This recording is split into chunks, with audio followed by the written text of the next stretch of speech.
A year ago, TCU was showered in confetti as unbeaten Rose Bowl champs, but their star quarterback went off to the NFL. Do it now became Gary Patterson's message. The 2011 Frogs did just that. Skeptics be gone. This team went to Boise and conquered the blue turf and took yet another conference title. Meanwhile, in the WAC, a new top dog emerged. Sonny Dykes took his brand of football to Louisiana Tech and claimed a crown. Now, here in Southern California, the Bulldogs' postseason glory will be challenged. It's two conference champs here in the San Diego County Credit Union Poinsettia Bowl right now. Snapdragon Stadium, the temporary name for what you've come to know through the years as Qualcomm Stadium, home to our bowl game tonight. A beautiful late afternoon here in San Diego as TCU readies for this clash of two conference champs. Of course, TCU went unbeaten through the Mountain West. Louisiana Tech riding a 7-game win streak, a WAC title, and coming into this West Coast bowl game with momentum.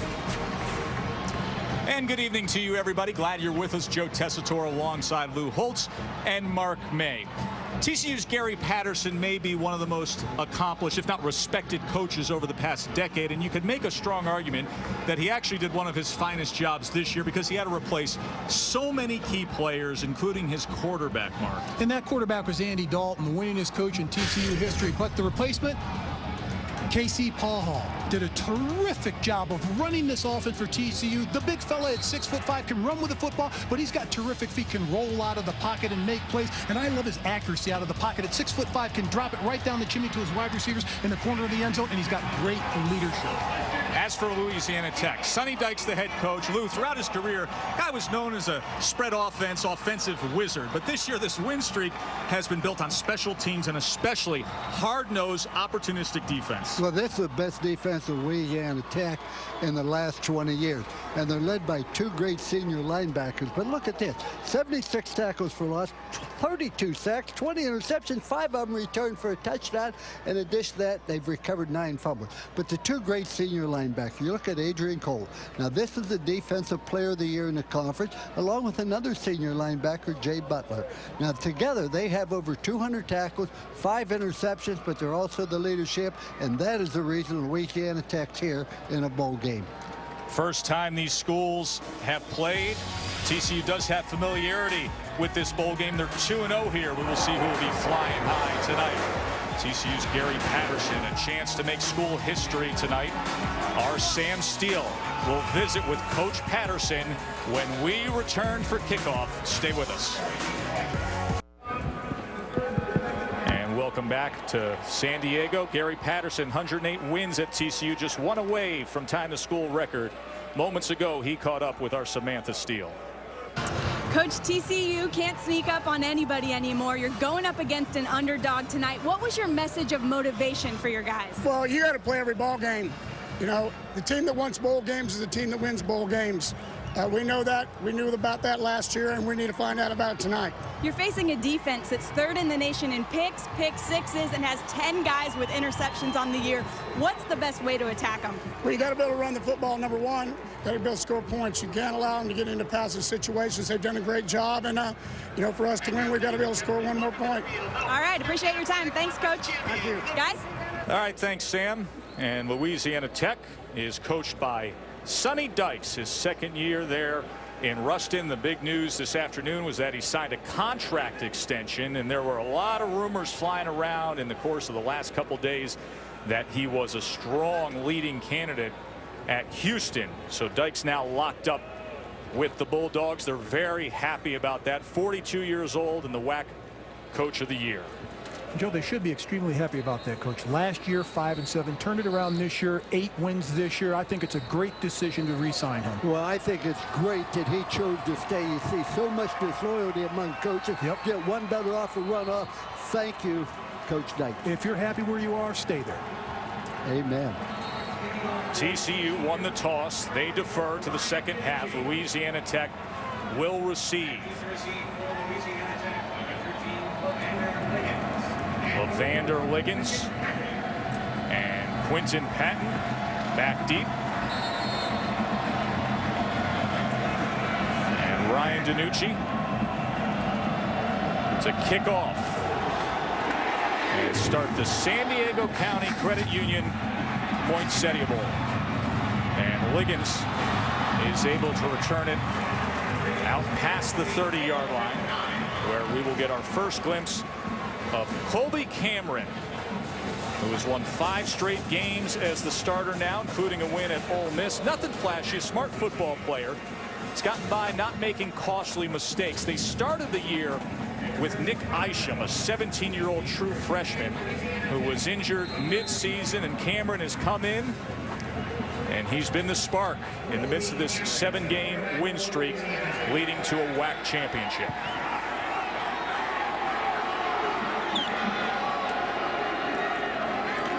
They go with the reverse to open up the game with Patton.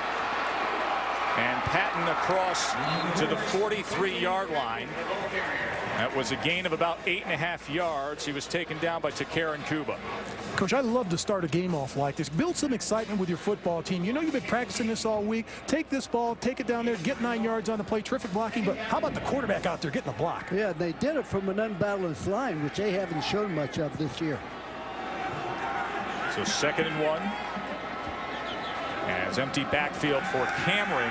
His first pass of the night is complete. And that is to Nick Isham. Just talked about Isham. He's the freshman quarterback. So quarterback to quarterback here in this bowl game. Quentin Patton's the player that they want to go to offensively. He's the spark of their offense, the best player that they have on that side of the ball. And you look at their center, Stephen Warner, he is the glue of this offensive line. He's the leader. He'll call the cadence out there. And on defense, Stanley Mapanga, he is terrific. Keep an eye on him. 9 sacks on the season. He loves to get to the quarterback and put pressure on him. They go with the inside screen, and that is blown up right away. A loose ball. They're going to rule it incomplete, as that was Tank Carter, the fine linebacker through the years for TCU, who just blew up that play. They were trying to get it connected with Patton. Well, this is just a great play recognition. He comes in there. I love the way he tackled, put his head in there, wrapped his arm, created a fumble, ruled incomplete. Mountain West Defensive Player of the Year for the 2nd straight season was Carter. 2nd and 10 now at midfield for Louisiana Tech. Cameron with time over the top, and that is incomplete, just beyond Ikaro. Coverage came from Greg McCoy. That's a nice job of body position by Greg McCoy, watching the wide receiver, but making sure his body's in position to make the play. Outstanding effort there. One thing obvious, though, Mark, I think Louisiana Tech realizes how improved TCU is on defense since their opening game against Baylor, and they're doing different things. They're not trying to run the ball at them. Patterson's team had a tough night that opening week against the eventual Heisman Trophy winner, but they have improved as the year's gone on. 3rd and 10 now. Here's Cameron, and that is incomplete, as it was just a little too high for Richie Casey. Boy, what a great job of pass protecting, Mark. You've talked about the offensive line. That was tremendous against the blitz. It was, and this offensive line's done a terrific job all year. They've only given up 24 sacks, and you look at what they've been able to do this year without a great running back with the injuries they've had there. But that's a play that your quarterback has to throw that ball and complete that ball, and your receiver has to make a play to come down with that. So out comes Ryan Allen, the Ray Guy Award winner, as the nation's most outstanding punter. 37 punts inside the 20-yard line. Let's see if he can do it here against the Horned Frogs. And right on cue to the 1-yard line. The Ray Guy Award winner grabs the trophy and does that. I was watching him be in warm-up, and he would stand on the 45 and down the ball on the 2. He'd stand on the other team 40, down on the 2. Tremendous. Not only that, look at the hang time on this ball. This is his 21st punt inside the 10 on the season. And he put that ball up there nice and high and a long distance, and that's why he's the Ray Guy Award winner. Well, I had to look up at his punt, and we're at the top of this stadium. 4.9 was his hang time there. Outstanding leg from Ryan Allen. So TCU out here, and we have some movement on the left side of the line. Todd Geerlings is our referee. Big Ten crew tonight. Offsides. Contact by the defense. Number 70. 5-yard penalty. It remains first touchdown. There is Casey Paul Hall, 6'5" sophomore, had 473 yards and 5 touchdowns in that upset of Boise State. So a little more breathing room this time, and they go with Ed Wesley, who was taken down for a loss, and that was Justin Goodman coming up from that corner spot. And that's a terrific job by Goodman of just smelling the play, getting to the ball, reading it, and using his speed to get there. He's not going to be fooled on the play. Right there at the line of scrimmage, that's a nice tackle. Well, they went on a quick count, and he tried to bounce it into the cornerback, and had nobody assigned to block Goodman.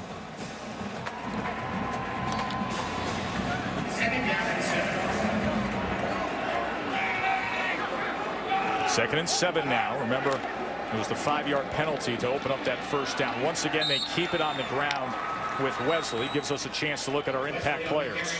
Well, Josh Boyce is the go-to guy offensively. 56 receptions on the season, 9 touchdowns, averaging almost 17 yards a catch. Wayman James leads the running backs with 824 yards and 7.7 yards per carry, but they use 3 running backs at that position. And for Louisiana Tech on defense, this guy's the E.F. Hutton of their defense. Doesn't say a lot if he has a mouth full of words, but when you look at Matt Broha, 9.5 tackles for loss, 7.5 sacks on the season. When he speaks, they all listen.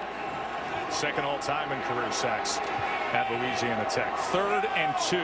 Tucker now in as the running back. Paul Hall to pass over the middle. Gets it. Oh, right off the hands to Sky Dawson. And let me tell you something, guys.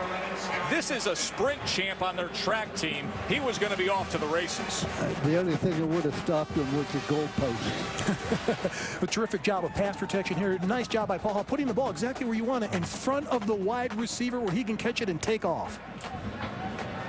Missed opportunity between Paul Hall and Sky Dawson. So the big 280-pound punter, Anson Kelton on. 280. Was that before or after pregame? And this is Craig Johnson on the return. I'll tell you, the punters are off to a good start. Impressive. We saw the Ray Guy Award winner nail him inside the 1, and then Kelton boots that one for 65 yards.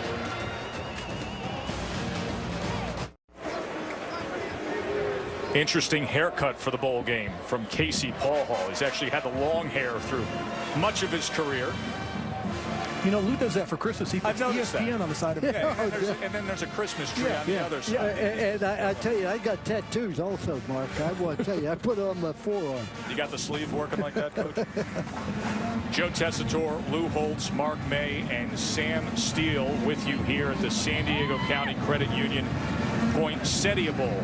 Horned Frogs 2-0 in this bowl game. They beat Northern Illinois back in '06, and then there was that memorable game, the showdown with Boise State in 2008, that they won 17-16.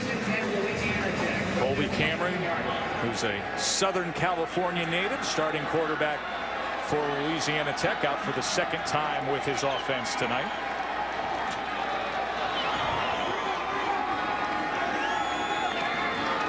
Hunter Lee on the carry, and a gain of about 3.5. Let's check in with Sam.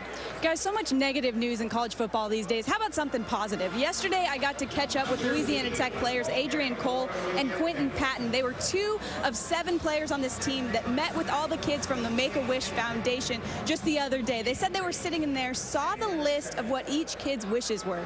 One of them was Disney World. The other was a shopping spree. So they decided to give them their $300 Best Buy gift cards so they could use those to go buy something. The kids were incredibly touched. Quentin Patton actually almost missed kickoff because he was wheeling one of the Make-A-Wish Foundation kids off the field. This was not a PR stunt. And what timing for Quentin Patton off of that story, who comes up with a 16-yard reception. I tell you, listen, it's been a rough year in our sport, especially considering all the news out of State College. I loved hearing about this week. 2 classy young men. So a first down at the 48. Here's Cameron, and he gets it complete that time to David Grew, who's a lifelong friend of Colby Cameron's from California. They graduated high school together. Guy gave up on football, did Grew, wanted to be a firefighter, but Colby talked him into coming out to Louisiana Tech and trying out in spring ball, made the team, has been a contributor. Second and short now.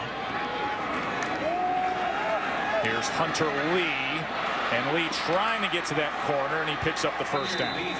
Boy, Tony Franklin's really put together a nice game plan. The offensive coordinator for Louisiana Tech. He's mixing up very well, Mark.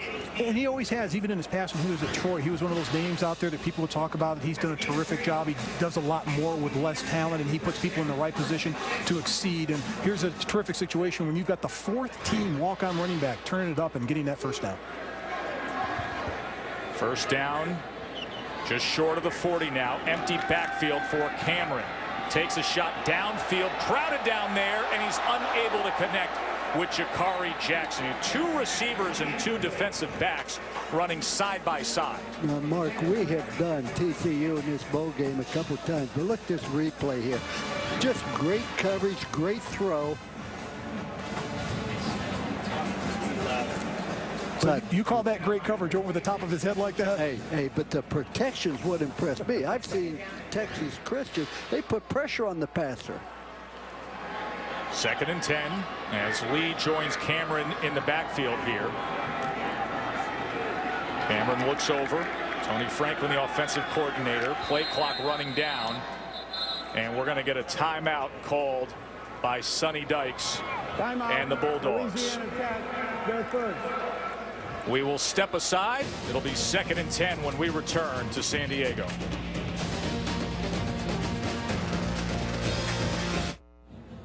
ESPN College Football, the San Diego County Credit Union Poinsettia Bowl, is brought to you by San Diego County Credit Union. It's not big banking, it's better. Bridgepoint Education, providing innovative solutions that advance learning.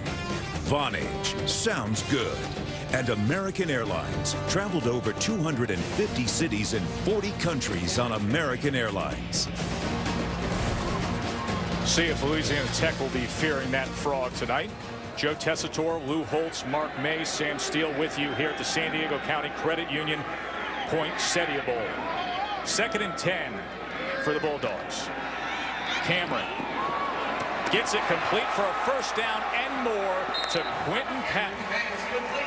Boy, was this a great throw. It was one of those back shoulder throws against bump and run. The defender could not see the ball. And a terrific call by offensive coordinator Tony Franklin. But look at the protection that Colby Cameron gets on this play. He's able to stand tall in the pocket to back shoulder throw. Terrific job by Quentin Patton of being alert. He knows when that ball's going to be there. Picks it up for the first down. 28-yard reception. He had 74 catches on the year, over 1,100 yards. Cameron to the end zone, and that was almost intercepted. Cuba made a good play on it. Tremendous job of breaking on the ball by Cuba. This is one of those balls, I think, if you're Colby Cameron, you don't want to force it in there because the quickness of the defensive secondary right there breaking on the ball, there's no chance to fit that ball in there. 2nd and 10 now. Cameron looks over. 4 receivers and Lee as the lone back flanking him. Lee's an interesting story, former walk-on running back who earned a scholarship. Cameron going to try to tuck it, run it, able to turn the corner, and then was forced out by Tank Carter. Well, he was 157 yards rushing the football this year as a quarterback, and gives him a second threat. But Tank Carter's such a great linebacker, you know, All-American on some of the teams. I love his range and his instincts. Going out there, presses the receiver off, comes back, looks at the play, breaks on the quarterback, knocks him out of bounds. It's just instincts that he has, terrific instincts. Met his family in the hotel before the game. They're all excited and proud of him. He was the defensive MVP of the Rose Bowl a year ago. 3rd and 9. Need to get inside the 3-yard line for a first down. He's thinking more than that, though. But he overthrows the intended target, Talib Ikaro.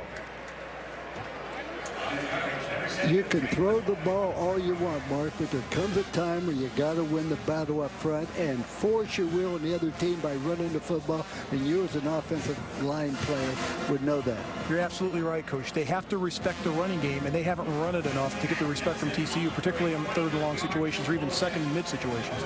So out comes Matt Nelson for the 29-yard attempt. He's been mentored by former Bulldog kickers like Josh Scobie, Matt Stover, Chris Bonio, and he gives them the lead. Flag comes down at the 10, so we will check on that. Remember, it was 4th and 9 as the down and distance. That was a late flag.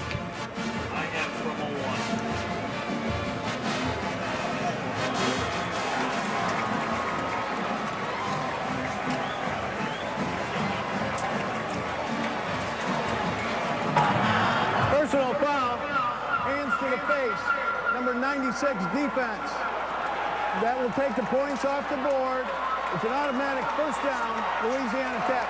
That'll drive Gary Patterson absolutely crazy. Chuck Hunter, backup nose tackle who plays special teams, with a 15-yarder to give Louisiana Tech the first down.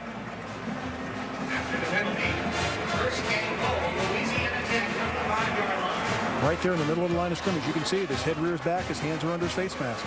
Good call by the officiating crew. Excellent call. That's what you call a foolish penalty. Now you've got to run the ball through Louisiana Tech at least once in this series. Watch out for number 91 in motion. That's Matt Broha, defensive lineman, who's checked in now on offense. They run it up the middle, and Hunter Lee, not much there, just gets over the 5-yard line. And even if you're stuffed in a situation like this, at least the defense has to respect the run. Well, when we say run the ball, we didn't mean to the line of scrimmage. We meant further forward, a little bit further. But, you know, they're running an unbalanced line, Mark, and they haven't done that a great deal. 2nd and goal. They show a little pistol here. To pass now. Cameron to the end zone. Threw it up among 5 players, and Acaro could not come down with it. I know if your guy's not open, throw it to the back of the end zone by the goalpost, but there are just too many defenders and too many bodies in that area. There you're going to see a replay of this. Pretty good protection, good run fake on it here. But look how many defenders are Too many bodies back there. I've always felt, Mark, if the ability to run the option on the goal line is the best advantage you could possibly have. And not enough people do it today, and that's why we have so many problems running the football inside the 10. 3rd and goal now. They took points off the board for this opportunity after the 15-yarder. Back of the end zone, and that is incomplete. He was trying to find David Grew. So Matt Nelson will come back out with another field goal attempt. There, you're going to see an ISO on this. And the problem is they're only rushing 3 guys. They're dropping back 7 and 8 guys, and that's just hard to throw it in that little space, like trying to complete a pass in the phone booth. Terrific body position by Tank Carter, the linebacker, in that situation. But the offensive line for Louisiana Tech's doing a spectacular job of keeping the jersey of Colby Cameron, their quarterback, clean in this game. So deja vu all over again for Matt Nelson. This time he's good from 23.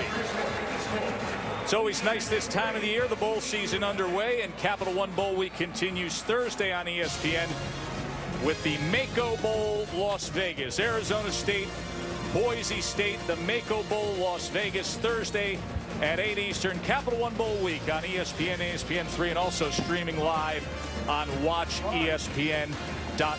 So this will be the final college game in the career of Kellen Moore. Last night, the 3 of us were sitting there in our meeting having a little bite to eat and saying, what will be the legacy of Kellen Moore? How will he be remembered? 49 wins, most all time. Well, I think he's got to be remembered as one of the greatest quarterbacks of all time because of his achievements in a non-AQ conference to win some of those great games. You look at some of those games against Oregon, against Georgia, against Virginia Tech, leading his team to BCS games. That was kind of unheard of until the last 4 or 5 years. Oh, that was impressive. But yet, 20 years from now, they're going to be saying, now, Grandpa, he did all that? Because here's why. They didn't play on ESPN. They didn't play on national TV very much. In addition to that, they did not play in a major conference. So, and he didn't make All-American, but he had a great career. And now this is McCoy on the return. He is very dangerous in the return game. And McCoy is able to get out to the 34-yard line. So tomorrow night, Arizona State against number 7 Boise State. 8 o'clock on ESPN. Chris Fowler, Kirk Herbstreit, Tom Rinaldi will have the call of the final college game of Kellen Moore, a guy who knows all about the success of this TCU team. You've seen him a few times in his career, and they've always been close battles. Fought a loss here in the San Diego County Credit Union Poinsettia Bowl against TCU back in 2008 against them. And of course defeated by them, their lone loss this year up on the blue turf.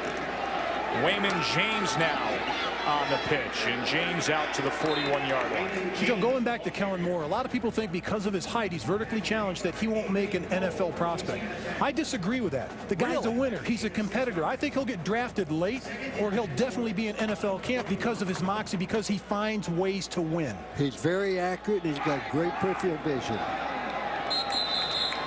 Flag comes in as they set up for 2nd and 4. I think Broha was a little anxious. First down. Offsides. Defense. Number 91. 5-yard penalty results in an automatic first down. Now he was out there in that goal line offensive package, lining up as an H-back, and now playing defense for the Bulldogs. So it will be a first down out to the 46. I'm going to ask you more about Kellen Moore right after this. First down as Paul Hall goes empty backfield here.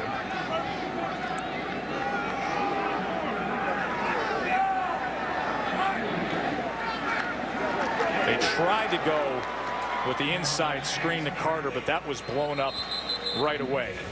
So Kellen Moore, you see the, real glossy resume. 4th all-time in passing yards, the winningest quarterback.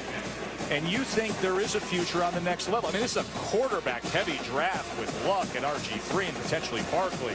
Absolutely. If he goes to the right team, like a New Orleans, like a Drew Brees type, he can make those short passes extremely accurate with the football. That's what you're looking for in the NFL. Forget all the numbers and all the combines and that stuff. I want a quarterback that can win. After this play, I want to make a comment, if I'm allowed. 2nd and 10. You're allowed, Coach. Complete there for a first down as he connects with Logan Brock, fine-looking tight end. What do you have on Kellen Moore? Well, I think this. People say, well, he's too short. He's been that size all his life. His feet touch the ground. He's used to throwing between defenders. He's playing against defensive linemen who are 6'4", 6'5". I think he's very accurate. He's got great peripheral vision. He's very intelligent. He'll be a coach someday, but I also think he'll be a backup in the NFL. Steve Berline played 15 years in the NFL as a backup. That way you don't get beat up, you don't get hurt, but you collect the check. You better learn how to carry a clipboard. There's a guy with the measurables. Paul Hall goes 6'5", strong arm, big frame, super athletic. Matthew Tucker now trying to get to that edge. Picked up a good block. A flag is down as Matthew Tucker just shreds inside the 10-yard line. We will see if it stands up. Flag all the way back at the 43. That's in the holding area. Oh. Personal foul. Personal foul. Face mask. Number 55 offense. 15-yard penalty. We will repeat. First down. It's one of the most experienced linemen they have. Their left guard, Kyle Dooley, a former walk-on who has had 39 career starts in his TCU days. There are some great advantages to playing when I did, Mark. They didn't have face masks when I did high school. You didn't have to worry about grabbing it. You had the old leather helmet, that's all. Right there, you've got to watch your hand placements. That's the one thing about offensive linemen. Keep your hands tight. Those things don't happen. Keep them between the shoulder pads. You don't get called for penalties.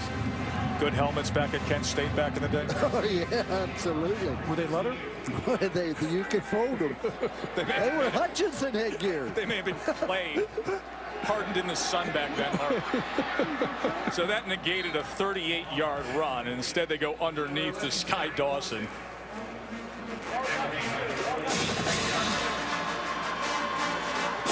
Ball at midfield, but they need to get to the 33-yard line, so it's 2nd and 17. Well, there's one thing at Louisiana Tech. You know, at one time, they were 1-3. They won their last 7 games. You look at the turnover difference. They've created turnovers on defense. You look at TCU, they protected the ball pretty much this year, but they're making foolish penalties that's hurting them, Mark. 3-by-1 receivers for Paul Hall. to the near side and was trying to get to an outstretched Cam White. So it'll make for a 3rd and 17. One of the better 3rd down conversion teams in the country, Coach. 54% for the year is unheard of. You know, if you're at 40, 42, that's very good. But I want to tell you something. You aren't going to be 54% when you're 3rd and 18. Not only that, you look at defensive coordinator Tommy Spangler for this Louisiana Tech defense. They don't do a lot of blitzing. They get the quarterback with 4 down. They rotate their top 4 defenders, keep them fresh, make sure their legs are going upfield so they can put pressure on the quarterback.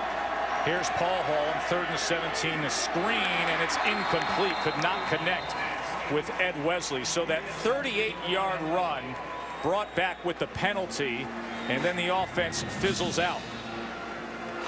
This is a TCU team that I'm surprised thus far in this game they haven't been able to establish the run with Ed Wesley and Matthew Tucker, Wayman James, terrific running backs that have done it the entire season long. But they ran it once, got 8 yards. They had the long run, got a penalty on that. They haven't given it a chance. But also, look at this.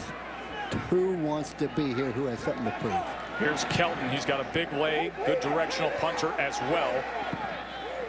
And it takes a bounce, a good TCU bounce inside the 10. Remember, he did that to Wisconsin twice last year in the Rose Bowl. He was key in that victory. Stay with us.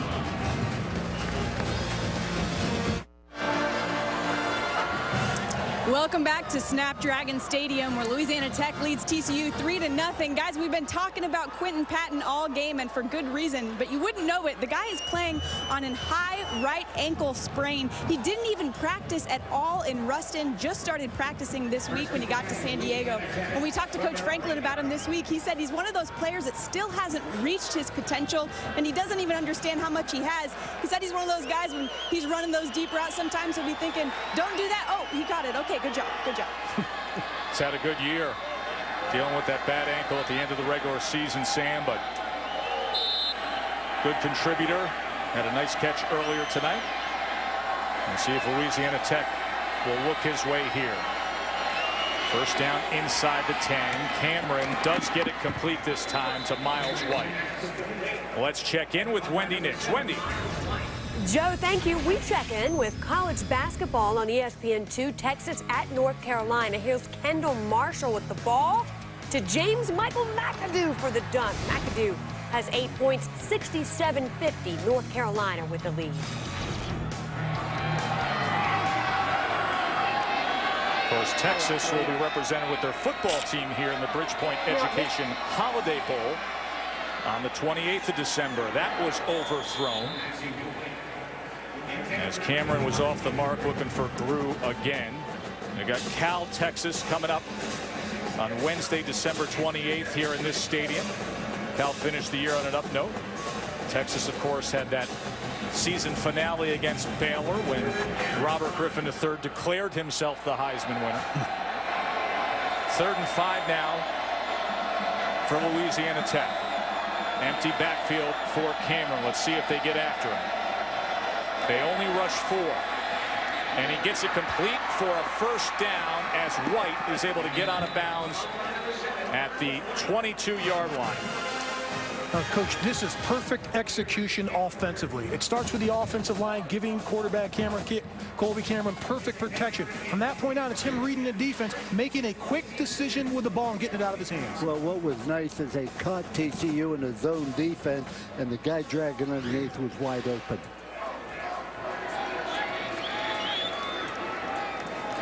Hunter Lee. And Lee tries to fight his way to the 25-yard line. This is a young man in Hunter Lee from Flower Mound, Texas, that when Louisiana Tech approached him, he hadn't received a Division I-A scholarship. He led the 5A district down in Texas in rushing. Their starting running back, Lennon Creer, out for the year with an ankle injury. Their number 2, Ray Holly, out for the year with a back injury. Number 3, out for the year. So they turn to Hunter Lee, and he's delivered.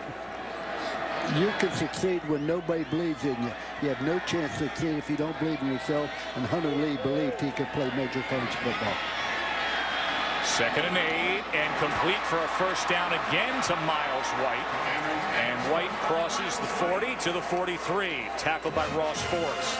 If TCU does not start disrupting the passer, they're going to have a long evening. Miles White does a terrific job here. Not only that, it all starts with the protection. I'll get to that. But right here on the stop, he turns around. The ball's there. Once he catches the ball smart, turns up the field, beats the defender, gets some positive yardage after that. First down run this time by Lee, and Lee able to stay on his feet, crossing midfield, and a hard-earned first down. I want to ask you guys a question because this came up this week, and Gary Patterson did have some concern about motivation. Described one of the recent practices as like pulling teeth. Louisiana Tech very much wants to be here. Yep. TCU was playing in the Rose Bowl a year ago. No doubt. Plus TCU saying, hey, we should be in a BCS game instead of Virginia Tech. But that's not the way it turns out. See how inspired and tough Louisiana Tech is playing early on here. Let's check in with Sam for more on Gary Patterson. Guys, along that same note, I've been on the TCU sideline for the past few minutes. It's just pretty flat down here. And I know Gary talked about that all week, the importance of motivation. I asked him about it in pregame. It seemed like it wasn't going to be a problem, but this is a very quiet sideline right now. And a first down for the Bulldogs as they continue to run the ball with success. Hunter Lee to the 35. Looks like he's just about 2 feet short of that line to make. Did we say that Hunter Lee was the 4th team walk-on true freshman running back? And this is how he's running it. And, Coach, we talked about establishing the run in this game. This is what they have to do for Louisiana Tech. Once TCU respects the running game of Louisiana Tech, then they can throw the ball more effectively. Lee again, and once again a good run and another first down. The ball came loose at the end, and TCU's DJ Yendry jumps on it. Nice. Just when Louisiana Tech had everything rolling their way. Why they went 1-3 was the turnovers they had. Here we're going to see a great hit. Watch this hit by Johnny Fobbs. Watch number 21, the free safety Fobbs, as he comes up, puts that shoulder right into the ball. That's phenomenal effort on both sides of the ball by Lee, also running with the ball, trying to get the extra yardage for Louisiana Tech. But you still got to protect the football. But what a nice job of recovering the fumble. You lay on the ground, you tuck the ball, you don't jump on the ball and have it squared out. So Paul Hall comes out, 5 receivers, and he gets it complete to David Porter, number 14, wearing Andy Dalton's old jersey, the quarterback of the Cincinnati Bengals, who brought TCU so much success over the last 4 years. That's a great job of the offensive line of TCU. They ran an ET stunt, the end down, the tackle around. The offensive line saw it, picked it up, and gave their quarterback, Casey Paul Hall, terrific protection. You have to be impressed with both quarterbacks' poise, but also with the protection.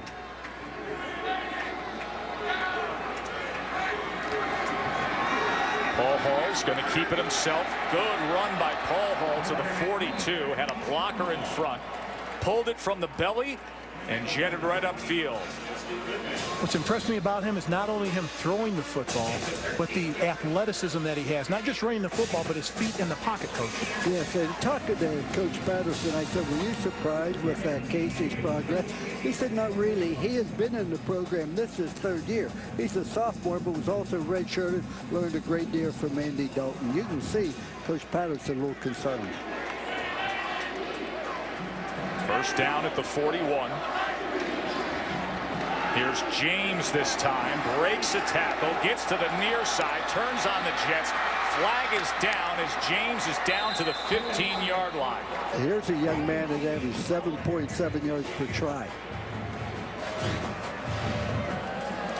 Look at this strong run at 5'8", built low to the ground, 203 pounds, has the strength and the ability to elude tackles. But once again, Mark, Offense, number 86, 10-yard penalty. We will repeat, first down. this just tells you that TCU right now is not involved in the game mentally. You know, they just had a 27-yard run negated before they had another 38-yard run called back. Mentally, they've got to get back into this game and focus on the little things. After being off for a while, they had some time off, the practices. Now they've got to get back in a playing speed in the groove of playing a game. 1st and 16. Pressure on Paul Hall as he launches it up, and it is caught as he's able to connect with Josh Boyce. Wow, what a catch. Just a tremendous catch. Caught him in one-on-one defense. We're going to say this again. He almost gets sacked. No, watch that pressure coming from the left. He just gets rid of it. One-on-one. Nice job there positioning the receiver. And a fabulous job of getting your body in front of the defender where only you can catch the ball by Josh Boyce. That's why on the season he's got 56 receptions. That's his 57. 1 second later, that's a sack, possibly a fumble. I.K. Enumkali was coming in hard against Casey Paul Hall instead of first down at the 13. Matthew Tucker straight up the middle, powering his way inside the 10, close to the 7-yard line, tackled by Jay Dudley. And out of the 3 backs that TCU uses, Ed Wesley, Matthew Tucker, Wayman James, Tucker's the biggest one, 218 pounds. So you probably see him closer and closer and more as they get closer and closer to the goal line. He's got 11 touchdowns on the season. 26 for his career. He just knows how to find the end zone. Well, the offense is geared to being physical, and that's what you need inside the 10, 15-yard line. And they got 6 yards on just one run. I love those 3 backs. Keep them fresh. Keep those legs fresh. First quarter, counting down. That's the end of the first quarter. The score, Louisiana TCU trying to take the lead here. Louisiana Tech had good momentum before that fumble. Today is the day. It's the day that I have always dreamed of forever. When you call me the champ of the world. We welcome you back to the San Diego County Credit Union Poinsettia Bowl, part of Capital One Bowl Week. Joe Tessitore, Lou Holtz, Mark May, Sam Steele. Number 18 TCU getting a test in that first quarter by a gritty Louisiana Tech team. See if they can capitalize off the turnover moments ago, but Matthew Tucker finding the sledding a little tough there in the middle. That was Justin Ellis with the tackle. Had he not slid down, he might have gained 4 or 5 yards. It'll make for a 3rd and 5. They can get a first down just inside the 4-yard line.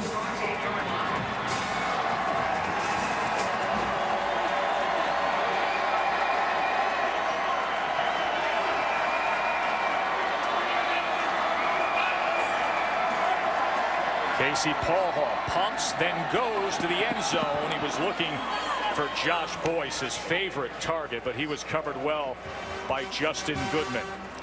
Well, Coach, as that former defensive back coach, tell us, Justin Goodman, what did he do on this play to make it successful for the defense? Well, what he did, number one, he pinned the receiver, made sure that he stayed over his upfield shoulder and positioned himself where he could play the ball. We had a defensive back, South Carolina, named Andre Goodman, who played very similar. As a matter of fact, he starts for Denver now as a defensive back in the NFL. Ross Evans is a perfect 9 for 9 inside of 40 yards this year. And Evans ties things up here. So the fumble turns into 3 for the Horned Frogs.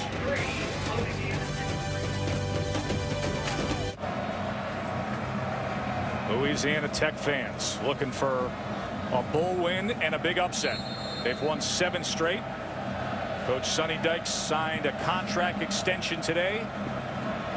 And they played well in that first quarter against TCU. Moments ago, TCU getting on the board to tie this game early on in the second. This is Liggins now on the return. And Levander Liggins gets the sideline and out to the 40. Let's check in with Wendy Nix in a Sports Center right now. Joe, thank you. Boxing champion Floyd Mayweather Jr. Perfect 42-0 in the ring, but he's now been sentenced to 90 days in jail after pleading guilty to a reduced battery domestic violence charge. The case stemming from an incident with his ex-girlfriend. And the Lakers say Kobe Bryant will not play in tonight's preseason finale. An MRI has revealed a torn ligament in his right wrist. Joe? All right, Wendy. Of course, NBA gets underway on Christmas Day on ABC and ESPN as Quentin Patton able to get it cross midfield. The reception good for a first down. How about this Louisiana Tech offense against what has been one of the best defenses in recent college football history? Well, they're moving the football. They've got 135 yards total in the first quarter, but I like Hunter Lee, the running back. He was establishing the run in that second quarter until he fumbled the football. And now Cameron just gashing TCU inside the 35. I mean, what we've seen in recent years out of TCU's defense does not look like this. There's the moment with Lee that you referred to, Mark. Well, he has a first down, and all of a sudden, Coach comes up, creates a turnover, and that was tremendous momentum, but now they're encouraging him. I love the team members coming up to him saying, don't worry about it, we got you covered, we're going to hang in there, just keep your head up, forget about that fumble, let's move on. And just like that, back down to the 32. Lee spins out of trouble in the backfield and gains about a yard, tackled by Stanley Maponga. You look at that and it's just a 1.5 yard gain, but it could have been and it should have been a 4-yard loss. That was a terrific job of concentrating. He protected the ball that time and getting positive yardage out of a bad play. TCU has led the nation in defense in 5 of the last 11 years. There was a big drop off this year. Louisiana Tech able to move the ball well early on here. Cameron complete inside the 10 and reaching out is Icaro down to the 4-yard line. What an effort by Talib Icaro over Greg McCoy, their best cornerback. This is a great catch. And let's remember earlier in the ball game, the wide receiver, Sky Dawson, dropped a short touchdown pass wide open. He goes up and takes it away from the defender. Not only that, catching the ball at the highest point, going up with his fingertips and coming down with that reception. Hunter Lee now nowhere to go against David Johnson, the nose tackle. I think this is an area, Coach, where maybe they run a little screen, a little dump off to the back, because they haven't done that. They've been throwing the ball into the end zone, into multiple coverages all at the same time when they get inside the 20. Plus, Colby Cameron can run an option. Gets up to the line of scrimmage, gets everybody set, and then looks over. 2nd and goal. Cameron sprints to the near side, looking over his options, going to run it himself. And he is forced out of bounds that time by Kenny Kane. And he's able to get to the 2-yard line. It'll be 3rd and goal from there.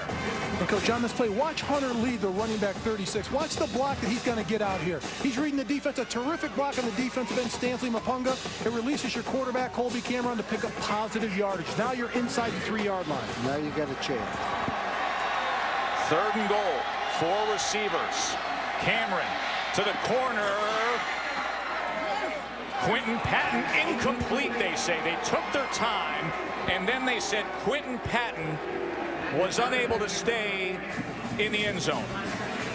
We need to see a replay of that one, because whenever the officiating crew takes their time, it means, well, we're not really sure about that one. Boy, when you got the ball on the 2-yard line, Mark, you look at it and say, let's take 2 downs here. That's the ball.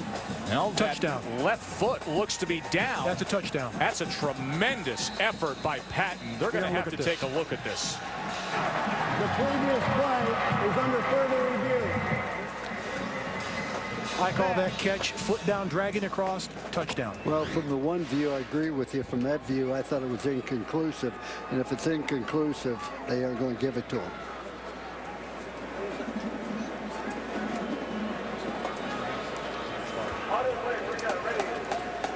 Steve Newman is our replay official here tonight. We've got a Big Ten crew working this San Diego County Credit Union Poinsettia Bowl.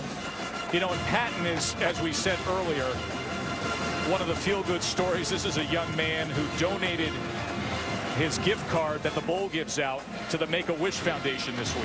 Here you're going to see a replay of it again. You know, they didn't have replay when I was coaching. I'm on the side. That official's taking the game away from us. They don't like us. They don't believe in us. They're anti-Catholic or anti-South Carolina, whatever else the case may be. Now that you have replay, you know you're going to get it. They didn't have cameras when you play. Replay. They didn't have video, but we had still cameras. You know, we have Jim LaPatina in the booth with us, our officiating expert. I call it a touchdown. And he is telling us, yes, this should be reversed, saying there would be indisputable video evidence proving that the call on the field was wrong, and it will be a touchdown. We'll see what they come up with. How about the effort by Quinton Patton on this play? Not only that, he's coming off a bad ankle. He didn't even practice when they were in Louisiana. He got here, practiced, limped around, has a high ankle sprain, taped it up. He's out there giving 110%. Will somebody say something nice about Colby Cameron? That was a great throw. He put it the only place. Here's a look at that catch in real time. Watch the foot.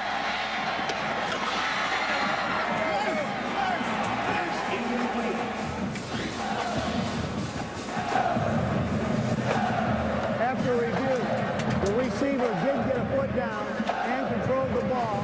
The result of the play is a touchdown. So they reverse the call, and Louisiana Tech gets the touchdown pass to Quinton Patton on the board. It's nice they got it right. And that's the only thing that instant replay is all about, getting it right. That's why I love to have it, because if there's a bang-bang play like that that's tough to see, they can go back and take another look at it. Plus, it gives us time to talk. Yes. You never mind that, do you? No way. And Matt Nelson adds the extra point. And the number 18 team in the land is trailing by a score now. Quinton Patton able to stab that foot down. Great effort as Louisiana Tech is playing some good football here in San Diego.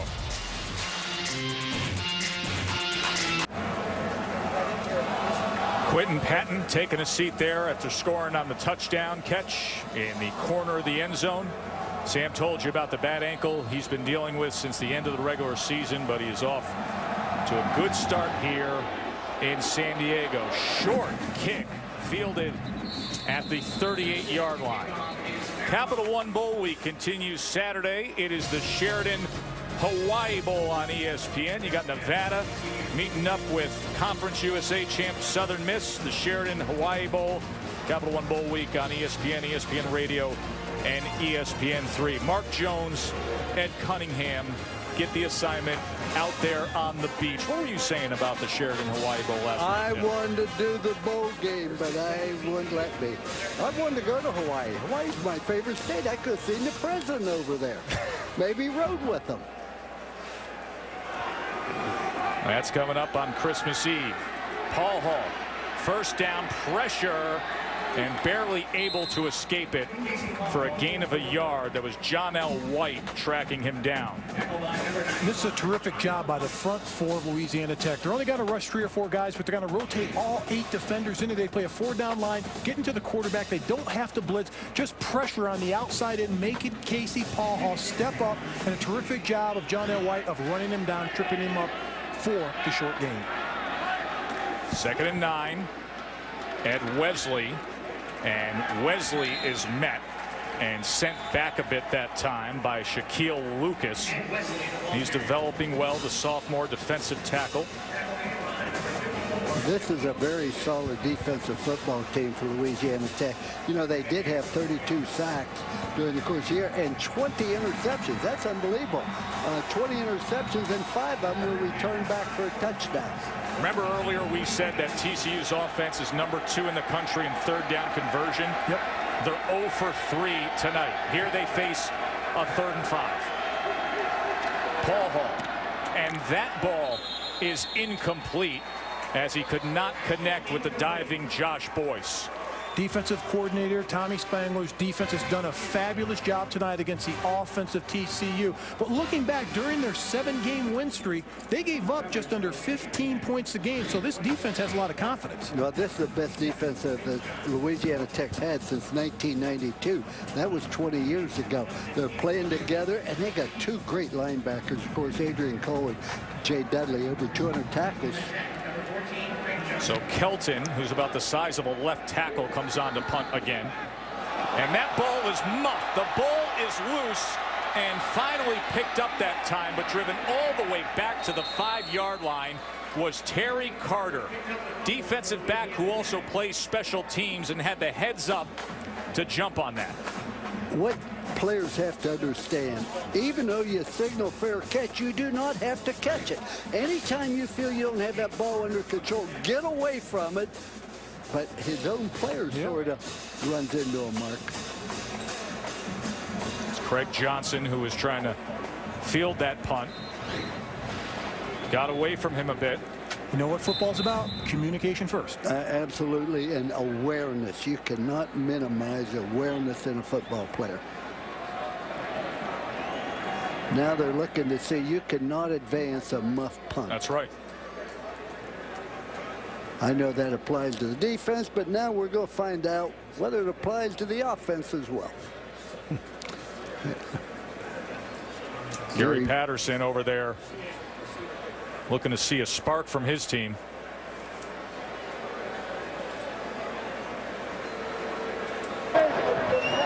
The receiver gave a fair catch signal.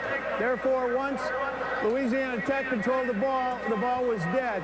It's dead at the spot of possession. First down. So that benefits Louisiana Tech because once they did possess the ball, they were driven back. Yep. Yes. So now I know. Now I know. And Sonny Dykes, second year at Louisiana Tech, talked about the fact that nobody gave him a chance this year, but his team has come on strong as the year continued. WAC champs and playing tough tonight and completing that out to the 34-yard line to Richie Casey is the more confident Colby Cameron, who came in midseason and has led this team to 5 straight wins as the starter. 19-yard reception there. Whenever you give a quarterback that much time and that much space in the pocket, Coach, good things are going to happen. Oh, absolutely, Mark. You've got to be able to disrupt the quarterback's timing and rhythm, but he has no pressure. Hunter Lee in motion now before joining Cameron in the backfield on 1st and 10. He gets the call. Picked up a very good block that time by the receiver Casey and was able to get to the 39. Now, folks, people signal in plays, but they always have 3 guys, and you got to know which one's live. That way you cannot get the signal and read them. Look at us. Boy, I'll tell you, that's poetry and mud. I don't know which one's live. Tell me what we're running, Mark. Okay, steal second base. I think that's the shell game they play on the streets of Brooklyn. Hunter Lee. And Lee has it right near the sticks in the line to make. Let's go back and look at the signals. Tony Franklin, the offensive coordinator. There they go. Which one is it, Coach? I can't tell, but sometimes they'll change it from quarter to quarter. Folks, that happens for every football team. That's just not Louisiana Tech. Everybody does it. When I get confusion like that, get the one in the middle. 3rd and short, and Lee gets the first down and is out to midfield. Hunter Lee has been running hard tonight. Had the one mistake, the fumble, when they were going downhill against this TCU defense. But he's off to a good first half here against the Horned Frogs. Boy, great job with the offensive line. Nice job running here. Let's remember, TCU was 29th in the country in defense against the run. And Louisiana Tech's done a nice job on offense. 69 yards rushing already, 154 passing. Wow. First down at midfield. Cameron. And this is complete to the 40-yard line to Miles White. Miles White, who started his career at Michigan State, ran into a bit of trouble there, transferred, went JUCO, and then made his way to Louisiana Tech. I really like the way offensive coordinator Tony Franklin is mixing it up, running the ball, keeping the quarterback in the pocket, throwing it, having him roll out, throwing the football, keeping the defense on their heels. Absolutely. And it's obvious Louisiana Tech really wants to be here. 139 more total yards for the Bulldogs against the number 18 team in the country. Cameron complete again for a first down, this time to Icaro. Well, TCU has made a living playing man coverage and some zone, but that was always predicated upon great pass rushers, which they always had. They could not get it now. They get right up to the line of scrimmage, wasting no time trying to keep that momentum. Inside handoff goes to Lee, and look at Lee down to the 22-yard line. As we told you earlier, a true freshman A former walk-on who instantly earned a scholarship when he was thrown into action as the #4 tailback on the depth chart. They lost their first 3 running backs, all out for the year. Nowhere to go that time. Good pursuit by the front 4 of TCU. It was Ray Burns who came in with the tackle against Lee. That's one thing about Hunter Lee that he has to understand as a freshman. You can't run laterally against a speed defense. Once you see a hole or a crease, turn it up and get positive yardage. One of the best defensive coaches around right there, Gary Patterson. Well, and Dick Bumpus, the defense coordinator, worked with him. Coach for me in Notre Dame. Wonderful coach, wonderful person. 3rd and 3 now. Middle screen. They come back. It was well covered that time. Tank Carter, the first to get in there. And John Lewis cleaned it up. Remember I talked about instincts of Tank Carter? Yeah. Just a football player, just smelling plays out right here. He's not tricked on this play. He knows what his keys and his reads are. What a terrific play of disrupting this play. Read that tunnel screen all the way. Matt Nelson made from 23 earlier tonight. This will be from 43.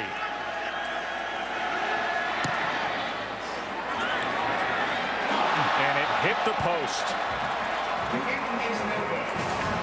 So a missed opportunity for the Bulldogs.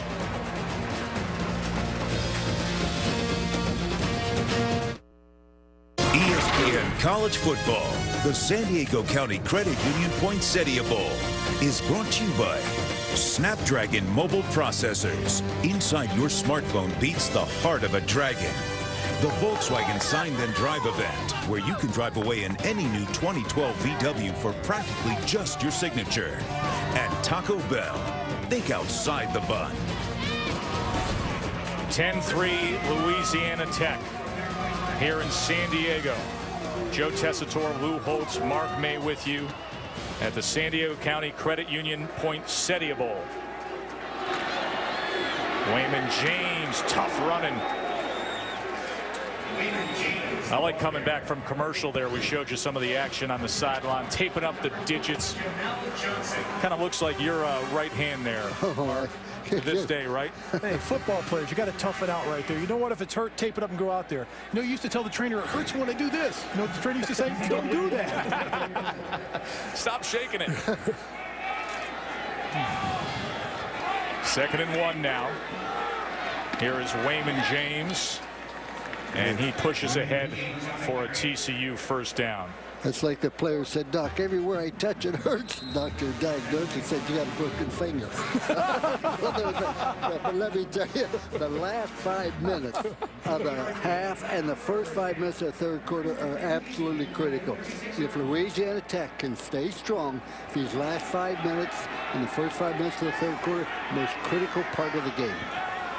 42 plays to just 21 for TCU, but only a 7-point margin. This is Jonathan Jones, and Jones gets it to the 40-yard line. You know, Sam was right when she reported earlier that TCU looked flat. Look at the players, not bouncing around, not slapping each other on the back after they get a first down or catch a ball. It's just kind of lethargic right now, moving around. Well, things aren't going real well for you. It's hard to be enthusiastic when things aren't going well. Everybody can play when the band's playing, crowds cheering, TV lights are on and you're ahead. Now's where you got to reach down. It's a team that had back-to-back BCS experiences and thought maybe they could get there this year. That was Ed Wesley. He'll be 2 yards short, so it'll be 3rd and 2.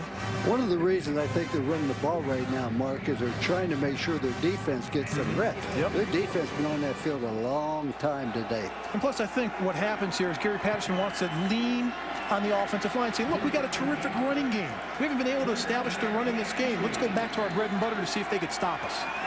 Well, let's see if that Louisiana Tech defense that has had such a good year can come up with another 3rd down stop here against TCU. 0 for 4 on 3rd down conversions, the Horned Frogs.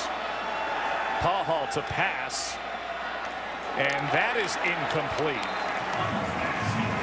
Boy, they had him open. Yeah, Josh Boyce, who's their best receiver this year.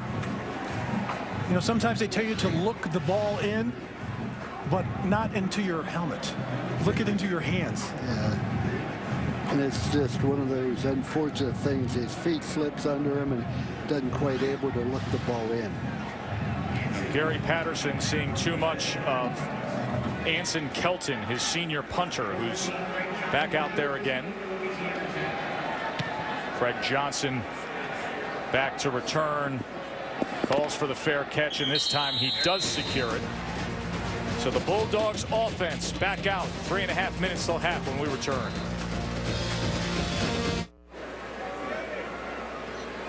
There's Hunter Lee, running back for Louisiana Tech, already 55 yards tonight.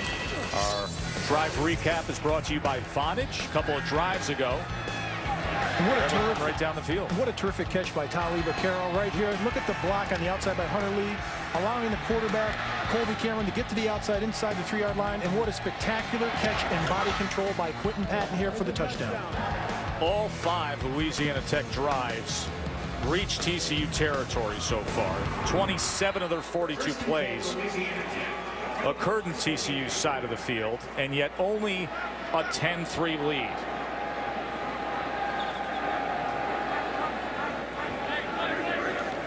Here's Cameron, empty backfield over the middle, and that is complete to Nick Isham. That was an all-out blitz, no safety, nothing. Going to make him throw the ball quickly, make the tackle, possibly get a sack or an interception. Off the backup Isham coming back to that football. True freshman starting quarterback as a 17-year-old for the first 4 games this year, and now getting time as a slot receiver tonight. 10 completions in a row for Colby Cameron. And it ends there, does the streak, as he overthrows David Grew. NBA is Christmas Day, back in action on ABC and ESPN. 2:30 Eastern, rematch of the finals. You got the Heat and the Mavs. 5 Eastern on ABC, Bulls, Lakers. 8 o'clock on ESPN, Magic, Thunder, and you're going to cap it with the new look Clippers. Everybody's so excited to see the Clippers and Chris Paul. 10:30 Eastern on ESPN.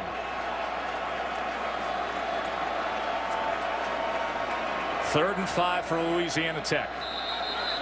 Motion on the right side of that line.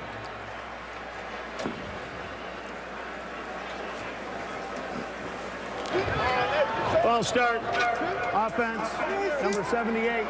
5 penalty. It remains 3rd down. That was Jordan Mills. I played that position lots of times in the NFL and college. When you see that linebacker sneaking up, you smell blitz, and you want to rock back just to get a little bit of advantage. But unfortunately, he moved just a tad early. TCU is going to blitz. 3rd and 10. See if they pin back those ears and get after Colby Cameron. Here they come. Lofts it up, and it's incomplete. And no flag down there as Ikaro was covered well by Barrett. You knew they were going to blitz because remember last time it was 3rd and long. They played zone. They hit the receiver, drag it underneath. So you knew TCU wasn't going to allow that to happen again. That is the first 3 and out by Louisiana Tech tonight. 15 first downs for Louisiana Tech and a half. Wow. Impressive. And Ryan Allen, one of their best weapons, the Ray Guy Award winner, is the most outstanding punter in the nation, launches this ball. And the fair catch at the 41. A flag is down all the way back at the 5-yard line. And we'll see if perhaps we get a running into the kicker call there. It was 4th and 10. Foul. Roughing the kicker. Defense, number 29. 15-yard penalty results in an automatic 1st down. That's huge. Yeah, that really. Joe Hasley, take a look as he comes in against Ryan Allen. You be the judge. 15-yarder? I didn't think it was that flagrant. He slipped. Oh, you got to be kidding me. He slipped. That's got to be running in. They can't be roughing. No doubt about it. That's running into the kicker at best. Roughing the kicker is if the guy does not have 2 feet on the ground, so to speak. But you know what? They called it. So it's a 1st down for the Bulldogs at the 29. Good things happen when Ryan Allen is on the field. You get pinned inside the 1. You get 15-yarders that appear to be gifts. And here is Hunter Lee. And Lee out to the 31, tackled by Tank Carter. I look at the coaches on the other sideline when something's happening. And I want to tell you, there's a little bit of a serious panic over there. And at halftime, TCU will get this straight. Patterson calling out defensive calls for TCU. One of the best coaches over the last decade of college football. 108 wins at TCU, trying to tie the school record held by the legendary Dutch Meyer from the 1930s, who won national championships in Fort Worth.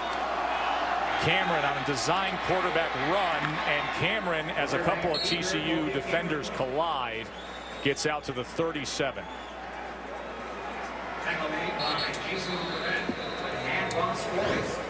Johnny Fobbs getting up a little slow there. Yeah, he's the one that caused the fumble previously, but watch out Cameron Lowe's. Oh. Well, they hit one another. Yeah, he almost fumbled the ball. Ross Forrest, the 265-pound defensive end, came in and got the best of his teammate, Johnny Fobbs, who walks off here on 3rd and 2.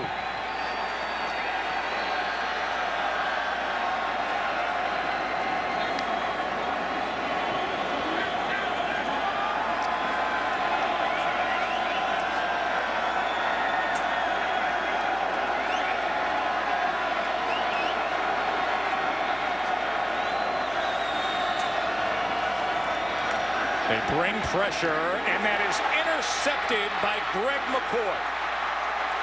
And McCoy with a good return as he's able to get it down to the 25-yard line, and prime position for TCU with 1:21 to go in the half. TCU was playing man-free coverage, so he could gamble for the interception, knowing he had a safety man behind. Not only gamble, Coach, he knew that he had one-on-one coverage here, and when that ball was in the air, he just broke right in front of the wide receiver. Look at the break right there. His eyes are on the football, gets the interception. That's a terrific job by Greg McCoy. He had 1 interception this year, but he also had 5 passes broken up. And this is a grad student, smart kid. That's his 7th career interception. Got some speed, too. He's supposed to be a 4.3 40 guy. Yep, clocked him at 4.32 in the 40. And this time they are able to get to Josh Boyce. A big play by Greg McCoy from Woodrow Wilson High School. They're in Dallas, same high school that produced TCU's Heisman winner Davey O'Brien all the way back in 1938, and somebody you're very familiar with. Oh, about 50 years later, another Heisman winner, Tim Brown. Oh, absolutely. But TCU has 3 timeouts left. They haven't used them yet. Boyce gets it inside the 10. So under a minute to go, and it'll be a 1st and goal for Gary Patterson's bunch. That's the 1st and goal TCU on the 9-yard line. Empty backfield for Paul Hall. That's Wesley in motion now joining him. He takes it right up the middle where he was met hard by Adrian Cole. 3 timeouts remaining. We'll see how Patterson manages this. And they do indeed use the timeout with a half-minute remaining. Trying to tie this game gives us the opportunity to check in with Wendy Nix with a look ahead to halftime. Joe, thank you. Coming up on the H&R Block halftime report, Kellen Moore eyes career win number 50 in his college football finale. We'll head out to Las Vegas. Trevor Matich offers up his wild card on that Arizona State defense, plus an update on the health of Comey Bryant, who has a torn ligament in his right wrist. Joe? All right, thanks, Wendy. So Wendy and Trevor coming up on the H&R Block halftime report. Greg McCoy with the interception moments ago. And TCU, who has kind of lingered in this first half, now with a chance to tie things up. And you see the struggles they had tonight when you compare it to the season. Fewest points in the first half was 10. Wesley, touchdown, Horned Frogs. Ed Wesley, straight up the middle. The last 5 minutes of the second quarter is absolutely critical. But they punted the ball that had been in great shape on there for Louisiana Tech. Here we go see a replay. Mark Reed blocked it. Fabulous job inside of the tackles running by Ed Wesley. But not only that, look at the offensive line. Getting the push helmet to helmet right there in the middle. Center gets a great job. And Ed Wesley does a terrific job of keeping his wit about him and not fumbling the football and taking it across the goal line for the score. So they cash in off the turnover. We'll take a quick break and come back to San Diego.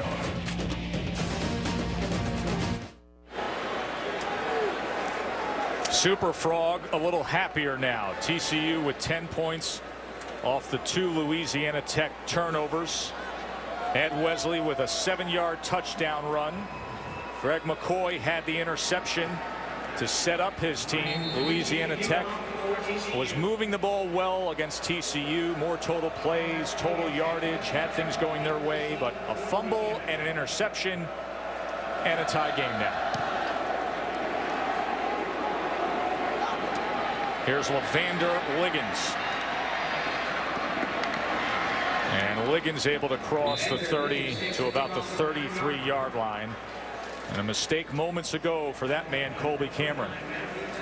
And he's got to be a lot smarter with the football in that situation. He didn't read the coverage. He just turned and threw that football without seeing what it was and what was out there, Coach. And I think it's one of those instinct things where instead of read and react, he just reacted. That was unusual because he had 11 touchdowns, only 2 interceptions coming into this game. Now it's 12-3. If I'm Tony Franklin, why not take one shot at a trick play here, a special play? Win at halftime 10-10 and make it a 30-minute game. And now that's the look of things here as they run it harmlessly with Hunter Lee, and the clock continues to run down. Maponga and Johnson with the tackle that time. Too conservative, Coach. You've got time on the clock. Throw it downfield once. That's why I wear black wingtip shoes. And you see Cameron gingerly walking off the field. Interesting first half in that Louisiana Tech fired off earlier, and then TCU came back late. Here's Sam. Coach, obviously you'd like that pick back, but you're certainly not playing like an underdog. What's your focus going into the second half? Well, we got to quit turning the ball over. That's the biggest thing. If we took care of the football, we'll be in good shape right now. And those 2 turnovers really hurt us. So we just got to take better care of the ball. Going into the second, are there matchups that you like particularly?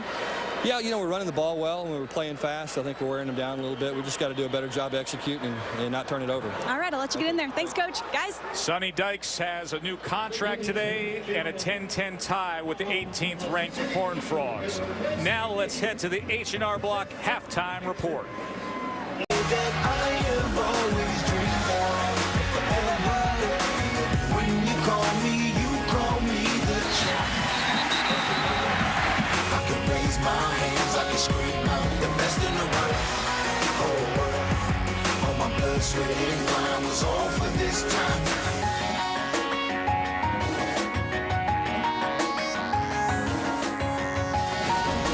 The San Diego County Credit Union Poinsettia Bowl, part of Capital One Bowl Week. 10-10, number 18 TCU getting a stiff test from the Bulldogs. Joe Tessitore, Lou Holtz, Mark May. Guys, we talked about it all week. This Louisiana Tech team, they beat an SEC team. They took another one to overtime. They could have, should have beat the top 2 teams from Conference USA. They believe. Oh, no doubt, and they were down to Nevada 20-3 in the 4th quarter and had 3 drives over 80 yards, so they believe. And you look at what they've been able to do defensively. Tommy Spangler, their defensive coordinator for Louisiana Tech, they've been superb in this football game against TCU in the first half. And you look at the yards that they gave up, just 144 yards in the first half. That's amazing. Yeah, this is one of those games where I think they look at some of the statistics and they say, shouldn't be 10-10. No. Louisiana Tech had many more opportunities than that. We'll show you those stats in just a moment. And they really pop off the screen favoring the Bulldogs, but a couple of turnovers and good teams take advantage. Such was the case with TCU. This is Wayman James on the return, and it's a good return out to the 45-yard line. Our first half stats are brought to you by American Airlines. Wow, look at that. That 144 yards I was telling you, Coach, that's a TCU offense that averages 444 yards a game. Let me tell you the stats not on there. 49 offensive plays for Louisiana Tech, only 28 for TCU. But the first 5 minutes of the second half is going to be critical. 34-yard kickoff return. So a first down for Casey Paul Hall and this Horned Frogs offense in good position, and laying on his back trying to get that ball was Josh Boyce. Let's check in with Samantha Steele. Guys, just talked to Gary Patterson. Very frustrated for a couple of reasons. One, because of all the penalties. He said we're shooting ourselves in the foot. Two, because they need to get more pressure on defense. But here's the interesting one. He said Stan Egan, the D-line coach at Louisiana Tech, knows all of his signals, and that's why they weren't able to move the ball offensively. They had to change every signal, guys, now. Wow. Patterson making that assessment as you see Wesley tearing off a good run. It is a big advantage if the other team doesn't know where you're running and when you're running. I got to say that. I wish I'd have thought that when I was coaching. Well, I think Gary Patterson's going way back to his bread and butter. At the end of the first half, you saw him trying to establish the run. In this half, he wants to make a statement. He wants to make sure he goes back to that bread and butter. Start with the running game. That's where this TCU offense starts. It starts with those three running backs. This Louisiana Tech staff, led by Sonny Dykes, went and visited TCU last year during their practice leading up to the Rose Bowl victory. Here's a diamond formation backfield with Paul Hall, and Paul Hall decides to keep it. A flag is down as he dives forward for 9.5 yards. Casey Paul Hall on the quarterback keeper.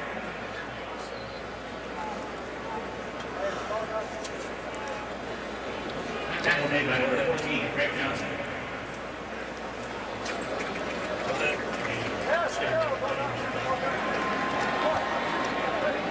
So they'll push that back. It'll be first down at the 41. Sam?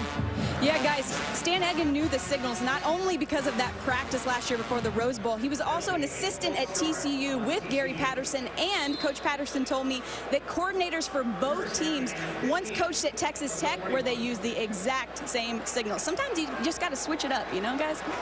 Good point. Sonny Dykes was at Texas Tech for 6 years, wide receivers coach and offensive coordinator with Mike Leach. Here's Matthew Tucker, and another flag comes in. This is unbelievable.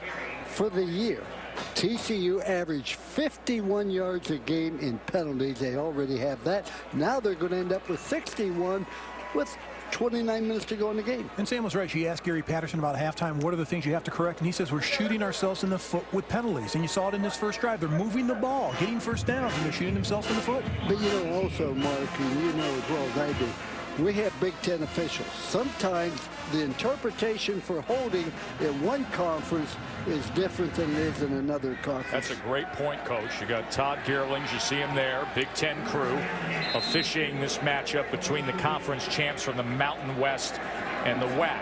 Of course, TCU, with all the conference realignment, will be off to the Big 12 next year. They're very excited about that move. First and 24, and this is complete in stride to Sky Dawson, right at the line to make. Remember, he missed one earlier. That was the exact same route, but this was a little bit better played. So did you have this in your arsenal offensively when it was first and 24? When you were a coach? I'll tell you what, that's not a bad call. You have to try to get people open deep. You aren't going to get it at 4 yards a try. But they had that open for a touchdown before where he had outrun the safety. He's got so much speed. He's got 6.69 speed in the 60 meters. That's flying. That's wings on your ankles. Marking him just short of that first down stick. So a second and inches here with Paul Hall. Downfield, and the diving attempt goes incomplete as he was trying to connect with Corey Fuller. Well, when you throw the ball on third down and 1 or second and 1, we're going to see a replay of this. He was open, but I think what happened is Paul Hall wanted to make sure it's not intercepted.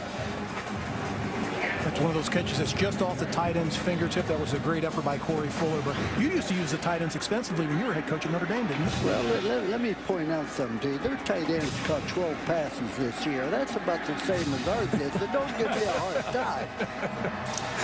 Third and short 0 for 5 on third downs tonight. They finally pick one up here just under 13 minutes to go in the second half. He had some great tight ends. Oh, we had 5 of them in a row that started for us that went on to the NFL, but they were blockers, and then we threw to them on occasion in practice.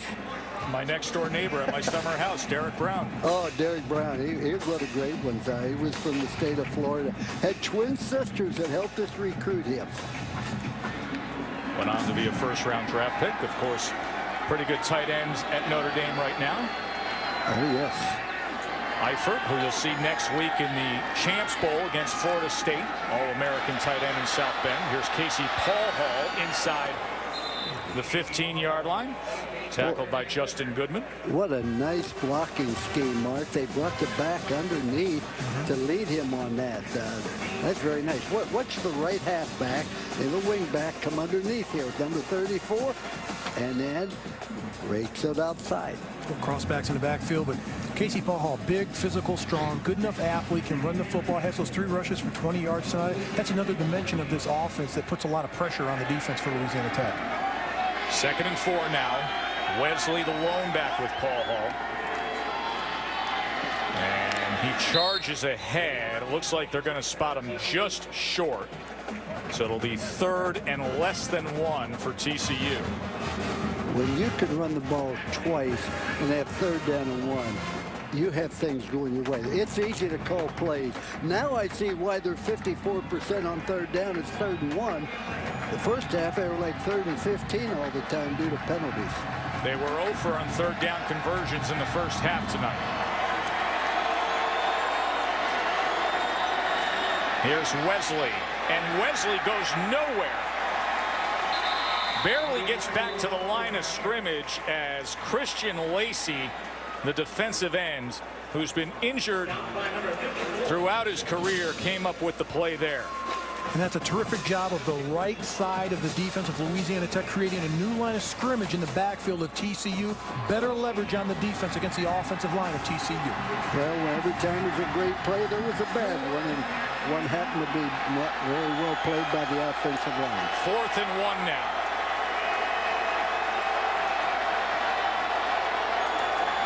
Play action. Paul Hall.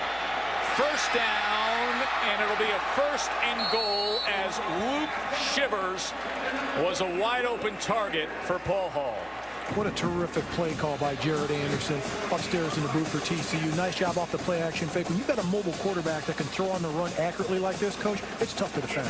Yeah, I guess maybe they were right about not knowing the signals anymore. That one thing was wide open. And just remember what we said, the last 5 minutes of the first half, first 5 minutes of the second half, and now it's about ready to come up. And so far in this drive, terrific halftime adjustments by the TCU offense and coaching staff. And probably a pretty good adjustment mentally, Mark. Tucker goes in with ease. Well, they won the last 5 minutes of that first half. And here they make a statement early on in the second half. Coach, was he going to jump over the pile here and decided not to? He was going to, but he didn't have to. Then all of a sudden, don't jump. Don't run if you can walk. Don't walk if you can stand. Don't stand if you can sit. Don't sit if you can lie down. Don't jump if you don't have to. Old man's philosophy. I don't know if Tucker knows that actually, but whatever it was, he scored. TCU's first lead of the game. An 11-play drive capped by Matthew Tucker. 17-10 Horned Frogs. San Diego County Credit Union Poinsettia Bowl, where TCU, number 18 team in the country, is now up a touchdown. A wise man once said that the last 5 minutes of the first half and the first 5 minutes. Second half. I got lucky. No, it's just something that we always sold our football team on, because you watch it. That last 5 minutes of momentum going in the half was critical. Here, Louisiana Tech, Mark, played so well the first half, and they go in tied. You're absolutely right.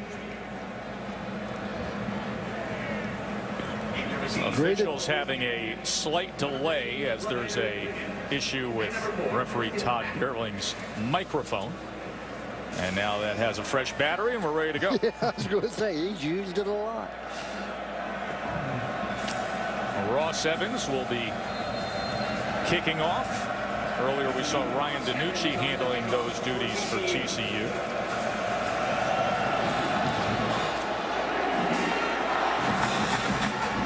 And this is Levander Liggins from the 5. And Liggins breaks free and is able to get out to the 35-yard line.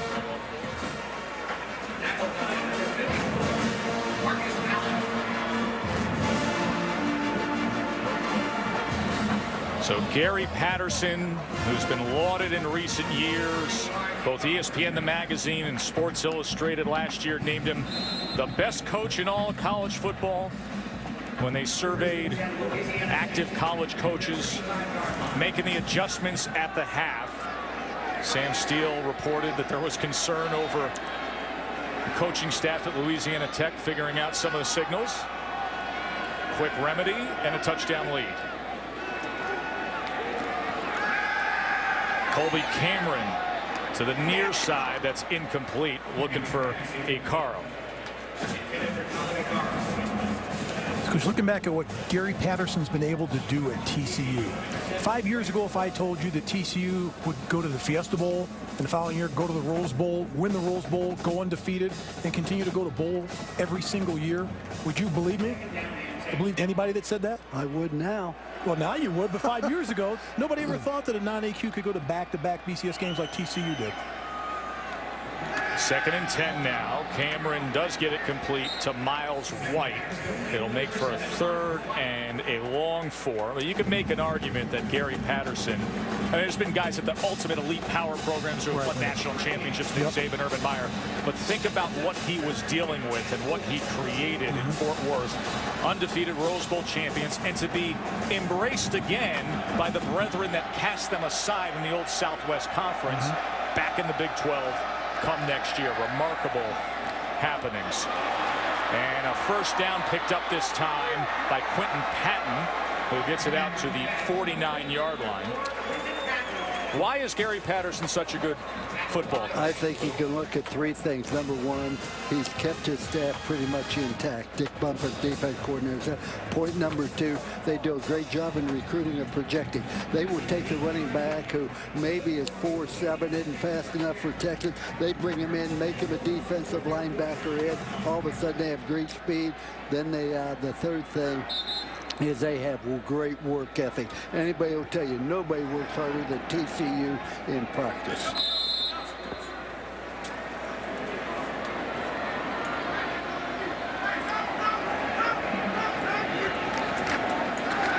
Cameron, and that is incomplete off of Richie Casey. So the elite company that Gary Patterson finds himself among, winningest active coaches. I mean, what Chris Peterson has done up in Boise in his 6 years is just national champion. Almost ridiculous. National champion. They've won national championships 2 out of those 4. Tomorrow you can see Chris Peterson and the Broncos, number 7, taking on Arizona State. Chris Fowler, Kirk Herbstreit, Tom Rinaldi will have the call of the Mako Las Vegas Bowl. It's tomorrow, 8 o'clock on ESPN. Kellen Moore's finale, winningest quarterback in college history. 2nd and 10, a little bit of pressure, and that is incomplete. Looking for White. Very well defended there, but let me make this comment about Gary Patterson. Let's also give credit to the TCU administration. They're building a brand new facilities. They're putting an addition on the stadium. We're at the hotel with their football team. All the fans and support, they sold out their allotment of tickets, so they have it all going. Fans, support, administration, players, coaches. Congratulations. $164 million renovation, A&G Carter Stadium. They're in the process. A 3rd and 10, and Cameron being chased does get it complete to Casey, but he will be short of the 1st down, and a flag does come in late, so we will check on the flag. Maponga had the pressure on Cameron, and he just tried to make the most of it. And how about that, the escapability of Colby Cameron on that play. He should have been sacked in the backfield, got away from the pressure, got away from the potential sack, stepped up and made a play offensively. At least they were able to put the ball and move the ball forward. It was a great play there. Let's see what the penalty said. Speaking of facilities, Illegal block in the back.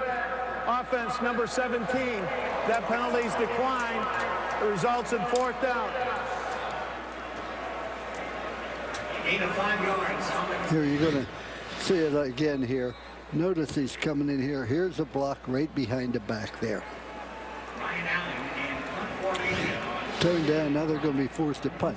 I watched him in practice, Mark. He has a unique ability to determine the distance he wants to kick a football. Ryan Allen, nation's most outstanding punter, the Ray Guy Award winner. Can he do it again inside the 10? Oh, there's a muff ball, and Louisiana Tech jumps right on it. What did we say earlier? Good things happen when Ryan Allen is on the field. But a left-footed punter, the ball spirals a little bit different. And not only that, it came down around the 9-yard line.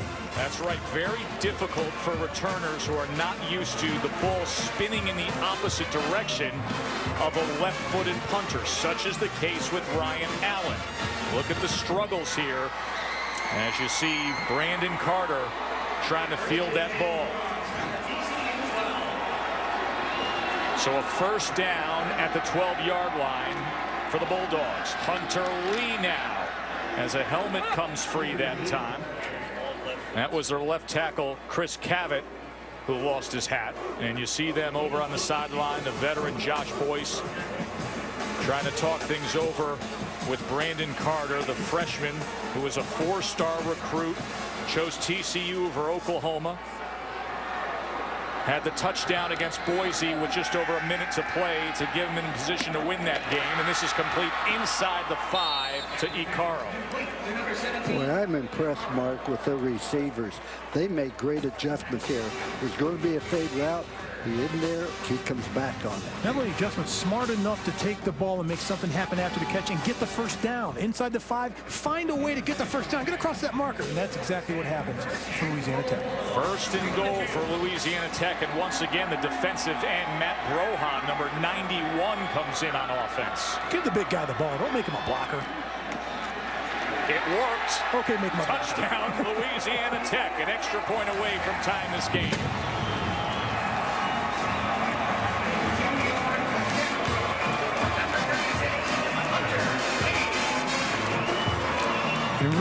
Research and attitude. That's what I was always taught about short yardage and goal line. Do your research, know who to block and how to block them, and attitude, because you're in a condensed area. You've got to dig down deep and knock people off the ball because you're going to get hitting them out. And it's all physicality by Louisiana Tech here, knocking them back, creating a hole for the running back, Hunter Lee.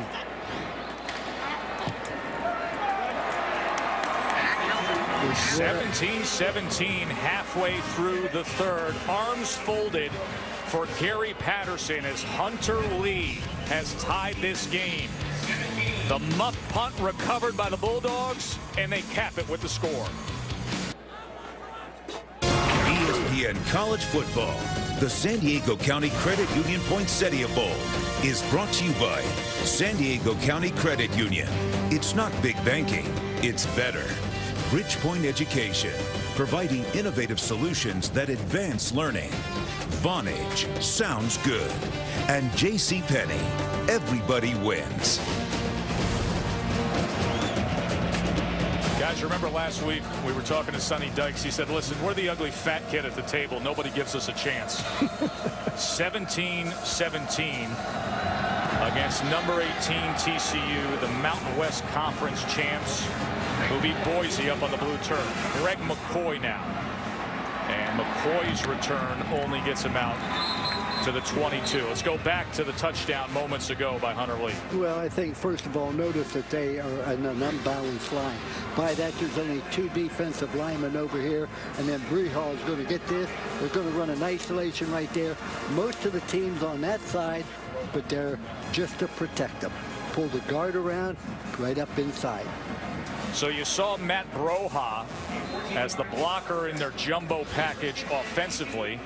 And now you'll see him out on the field defensively here on this series. He is their star defensive end, 7.5 sacks this year. TCU stays on the ground with Wayman James. They've had some success here in the second half. Rojas is one of those guys. He doesn't say a lot. He's not a vocal guy, but when he does say something, everybody's quiet and they listen. I played with a guy like that, Art Monk. Wouldn't say 2 words if he had a mouthful. But once he said something in the huddle, everybody was dumbfounded. We're like, Art spoke in the huddle, you better listen. I sort of felt I'm that type of guy when I was a coach. When I talked, they better listen. They didn't always, but I want them to. They listened. 2nd and 7 now. And Paul Hall does not like what he sees. And you can see the frustration as he calls a timeout.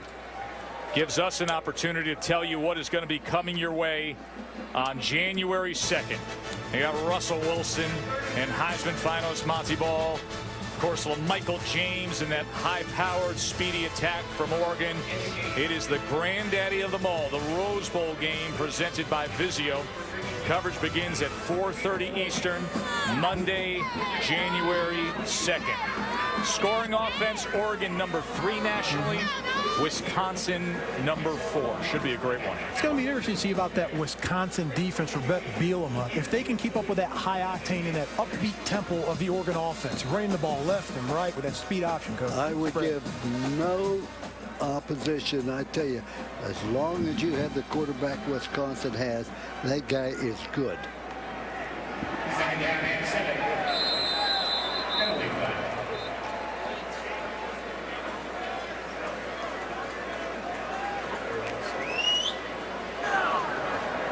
Offsides, contact by the defense, number 95, 5-yard penalty. It remains 2nd down. So it'll be 2nd and 2 after the penalty. What has surprised me in this game is coming in here. Louisiana Tech had 76 lost yardage plays. Or in other words, they tackled for losses. They have very few of those tonight. Diamond formation, they pass out of it. And that was just off the hands of Josh Boyce. He was covered by Terry Carter. That was a fabulous job of coverage, coached by Carter, running stride for stride with the receiver right there. He wasn't going to be denied on this. Great job of looking at the ball, defending the ball. But I think that he should have thrown it to the back, running down the backfield. Had 2 or 3 steps on the linebacker. Carter is a 2-sport star at Louisiana Tech. Also runs track for the Bulldogs. That's a good combination, track and football. I always thought that was a lucky combo for me. 3rd and 2 now. Matthew Tucker. And Tucker muscles his way to a 1st down. He was tackled by Matt Broha, who we highlighted as the lead blocker on the touchdown run that tied this game up. The only big runs or long runs that TCU's had in this football game, they're both called back because of penalties. That's right. As I said, they've had far more penalties tonight already than they averaged during the entire season. Gary Patterson saw his team have long runs, both negated in the 1st half on the plus side of the field. Paul Hall now is trying to make the most of it, and he was clobbered by Javante Crowe.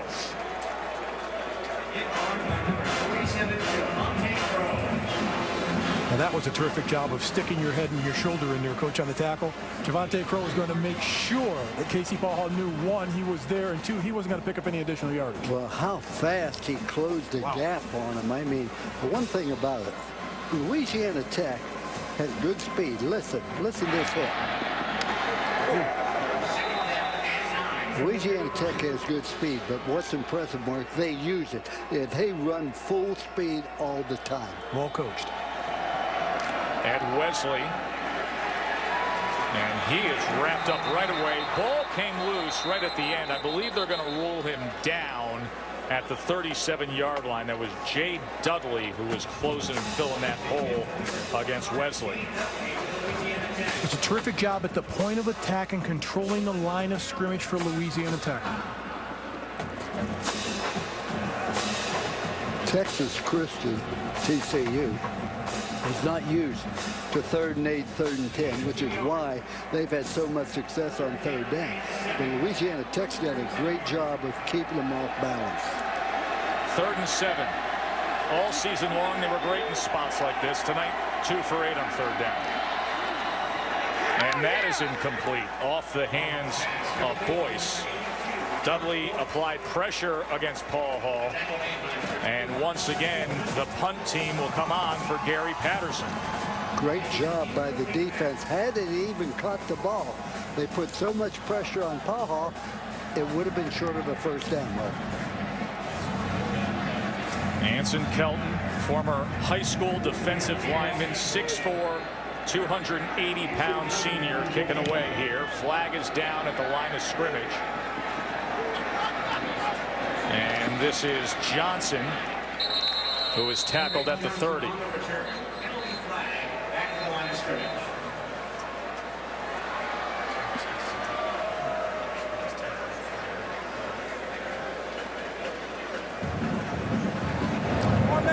Illegal formation. Kicking team at 5 men in the backfield. That 5-yard penalty will be added on to the end of the run. 1st down. 5 doesn't work. Well, this is a case where they just aren't ready mentally, TCU. Cameron and company back on offense when we return in a tie game.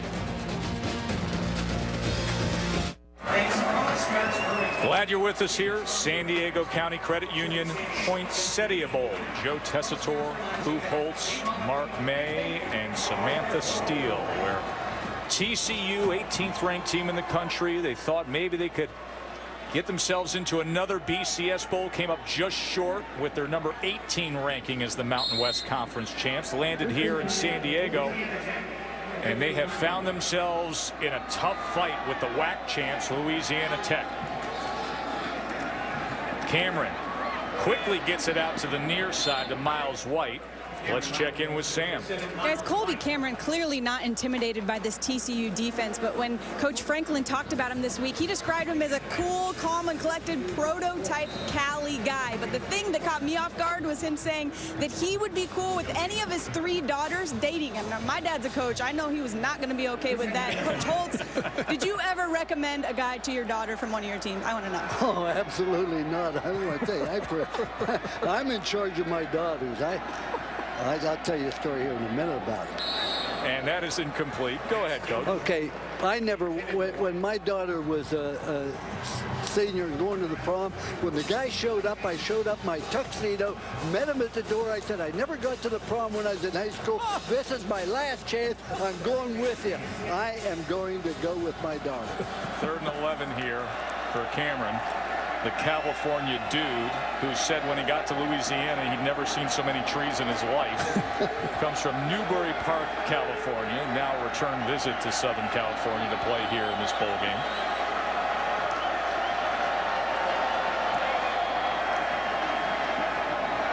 And he's off the mark there looking for Quentin Patton. I laughed that Sam brought this up because in our ride over to the stadium we were discussing parenting teenage daughters. Yeah, that was great. I never thought of that, but go ahead. I thought Samantha said her parents did it. I thought that was great. I told you the story that Bill Parcells advised my wife this summer, Sam, that he says the key to raising teenage daughters is to take the door of their bedroom right off the frame. And no door. Get rid of the privacy. Sam said, well, my father did that. That's right. And it worked. Convinced me. Wish somebody would have told me that about 8 years ago. Here's the punt, and Carter fields that this time with a man running straight down at him. Tackle that time by Antonio Mitchell. Sam, you agree with that parenting philosophy, don't you? Yeah, I don't know about that, but here's what I will tell you. If the door coming off doesn't work, you can always make them sleep outside. That's what my dad did. He actually built a tree house, which I thought at the time would be for me to have fun in. It ended up being a place for me to sleep when I was being bad. Yes, Dad, I'm calling you out. Sam, I want you to know, thank your dad. He turned out a wonderful daughter. Oh, thanks, Coach. Wayman James just crossing the 30-yard line. Remember, Ed Wesley was injured last year in the Rose Bowl, and it was James who got the first down at the end of that game to help TCU run out the clock and earn the signature win in the career of that man, Gary Patterson. 2nd and 5 now. Sky Dawson in motion. They run option to the far side, and James with a quick sprint down the sideline for a first down at the 41. This is the option here, and they do a good job of sealing the inside, Mark. And a great job of blocking up front, but a nice job by Paul here, making sure he gets the ball out in Wayman James' hand. This is a back that's averaging 7.7 yards per carry on the season. When you run the option, you must seal the inside, and they did a great job of doing that. James was a 4-star recruit. Same recruiting class as the quarterback Casey Paul Hall. Those were 2 big signees for TCU. First down, play action. Paul Hall with time downfield. And what are they going to say here? Complete? No. Out of bounds that time, as Matthew Tucker, they say, was unable to keep his footing. But let's take a look at the replay. This is a judgment call here. Does he have control of it? Hey, Rudy stepped out. I don't see anything overturned there, but Mark, that's the same play they ran before. I said they should hit the back down the sideline. They saw it also, and he was open. Just go. The previous play is under further review. The ruling on the field was an incomplete pass. Well, from that angle that we saw, it looked like the official was right on top of it, looking at it as the wide receiver came down. It looked like he didn't have possession when his second foot was there and stepped out of bounds. Well, we're fortunate to have our booth officiating expert standing by our side. It's Jim Lapatina, former Big Ten referee. Jim, what do you see here? It looks like they've got a better angle here on this one, but when he does control the ball, I think the right foot might be out. Well, I think here's your better shot, I think, but the trouble here is you don't see the ball. It looks like he's juggling. Got to piece that other piece of the other play or get other angle out. And I think that'll help you out because now he's got control, right foot on the sideline. I'd say this is a incomplete pass. Jim is our review consultant. So remember, the play on the field is incomplete pass, and they're looking for the indisputable video evidence. They can reverse it, confirm it, or say that the play stands. Some confusion many times as to what's declared, and it reveals a lot about what replay shows us as we zoom in there to show you that right foot that Jim was describing. One more look. After Watch the further right review, foot. the play stands as called on the field. Incomplete pass results in second down. So the play stands, which means that there was not the indisputable evidence to reverse the call.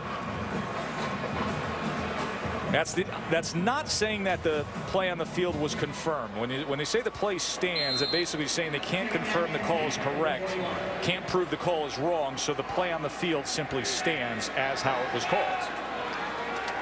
2nd and 10 now. Helmet came off a defensive lineman as this ball is intercepted by Quinn Giles.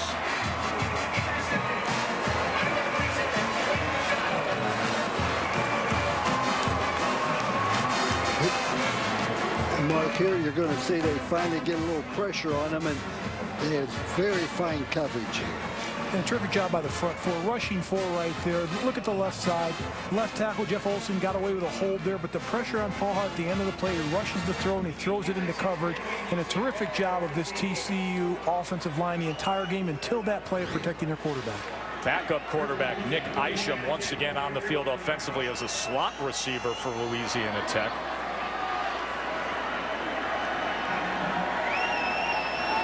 As Cameron works out of the gun. And he's going to take a shot downfield, but unable to connect with Quinton Patton. Sam, what can you offer on Nick Isham? Yeah, I did just find out he played receiver in high school until his sophomore year, but this is his first game in college ever lining up at wide receiver. Had to pull out something special for the bowl game, guys. This is a young man that came to Louisiana Tech as just a 17-year-old and was named the starting quarterback. Started the first 4 games this year, was hurt midseason at Utah State, gave way to Colby Cameron, who went on to win 5 during this 7-game win streak. Here's Cameron on 2nd and 10. And that is off the hands of Icaro. Reminder that Capital One Bowl week continues Thursday on ESPN. Mako Bowl, Las Vegas, Boise State, Arizona State. Kellen Moore's last game in college. Winningest quarterback in college history will be taking on the Sun Devils tomorrow in Vegas. Chris Fowler, Kirk Herbstreit, Tom Rinaldi will have the call at 8 o'clock. Mako Bowl, Las Vegas should be a good one. We've got a good one here, tied up in San Diego. 3rd and 10. They bring pressure off the edge. He gets rid of it, and he is able to find Miles White. Touchdown, Louisiana Tech.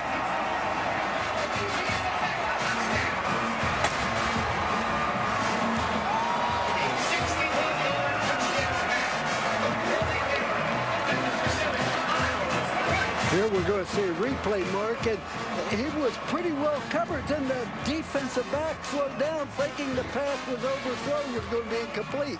Well, terrific job on blitz pickup by the offense of Louisiana Tech. Give the quarterback just enough time to throw the ball deep downfield in man coverage, and the wide receiver does a fabulous job of running under the pass. Miles White, terrific tonight, but on that play, never gave up on it and continued to run out his route. Probably a lot of folks shaking their head over this one. Louisiana Tech, the upset-minded WAC champions, taking on TCU, Rose Bowl champs a year ago, who went through the Mountain West, conquered Boise, a 10-win team, but they are playing inspired ball tonight. You see just a tremendous effort there, a good kid. But not to take a thing away from Louisiana Tech, Mark, but TCU's not sharp. You know, they've had people open, they've overthrown them.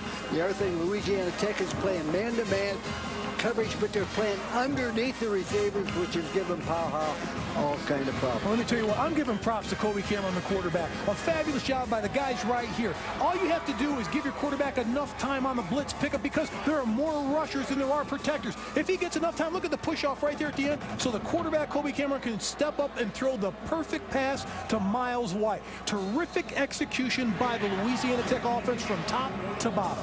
And you see Cameron giving congratulations to his offensive line and teammates there.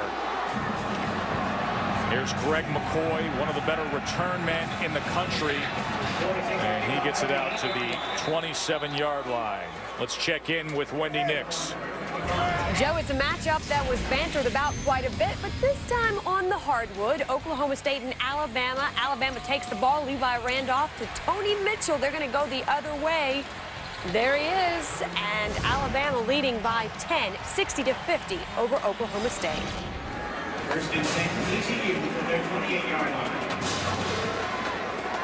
Alabama and Oklahoma State playing basketball. And significant in that when you talk about football, those are the two schools that when you think of signature upsets in the history of Louisiana Tech, they pulled it off against. Coincidentally, they're playing number 18 TCU tonight. They've toppled number 18s throughout program history. Second down and 8 here. And Wesley able to get all the way out to the 40-yard line and a first down. So let's show you the history of Louisiana Tech magical moments, and we take you back to 1999 when Alabama was number 18.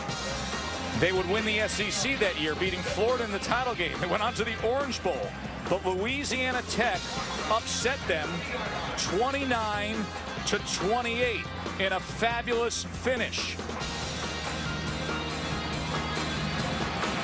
And also in 2002, when Les Miles was the head coach of Oklahoma State, they were number 18, and Louisiana Tech defeated them 39-36. And now here, number 18 is getting more than they bargained for. See that shot of the hat? That was the hat before the hat. Before it was famous to be the hat. But it was still the white hat. Yes, but he had that nice, perfect brim on the hat. Boy, but the genesis of the hat, right in front of your eyes, Mayday. But when we started throwing around compliments, and they certainly deserve, Jay Dudley and Adrian Cole and Chad Boyd, the three linebackers. They're just doing a great job of filling the place. And together, Cole and Dudley have over 600 career tackles. They're both seniors. That's a lot of tackles. Machines, tackle machines. 2nd and 9. Paul Hall, midfield, and a first down as he gets it to David Porter, the fine-looking freshman. As we got the final 12 seconds of the 3rd quarter.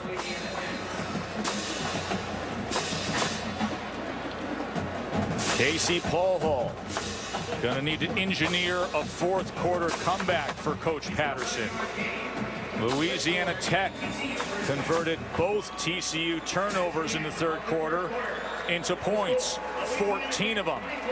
We got an upset brewing here in San Diego. They're playing for that trophy. Pride on the line. Can Louisiana Tech pull off the upset? It's the day that I have always dreamed of forever. When you call me the champ of the world.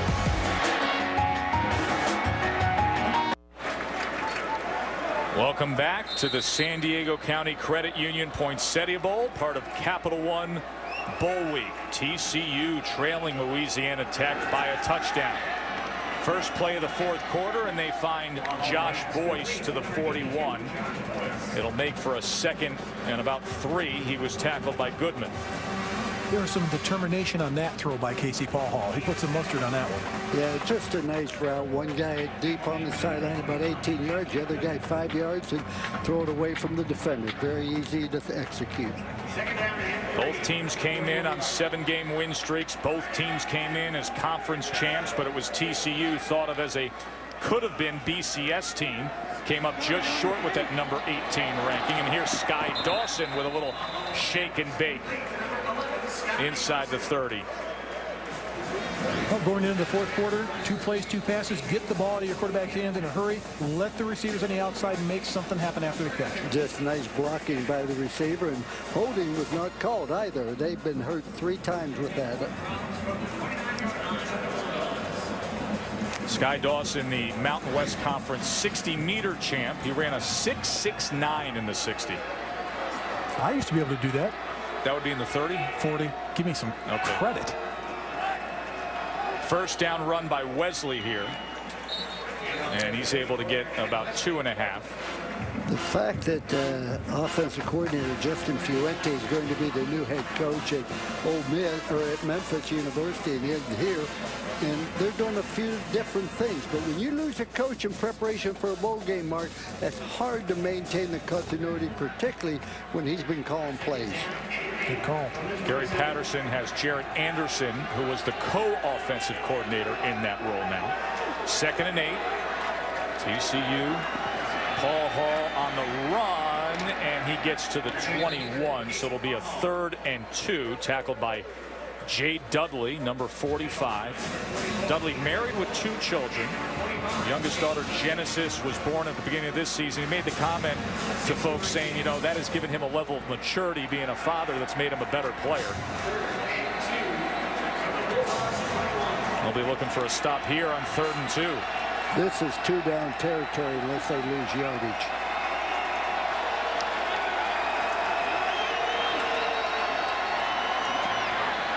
And Paul Hall, as he reaches across, and we'll see where they mark him here. Looks like they're going to mark him at the 20-yard line.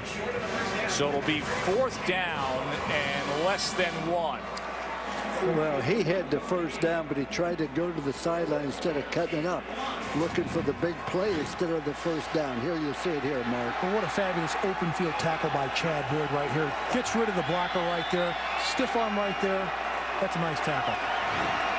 So Wayman James is the featured back here on 4th and 1. James, and he gets the first down with a thud. Remember last time they had 4th and 1, they ran a play action. Now what he's saying is the receiver was not set a count before he went in motion. He's absolutely right. It could have been a penalty. Gary Patterson anxiously looks on to see his offense try to tie this game here in the fourth quarter. Louisiana Tech, an inspired, upset-minded group who's played hard throughout. TCU took advantage of a couple of turnovers, and then the 61-yard touchdown catch put the Bulldogs up by 7. Inside handoff with James to the 15.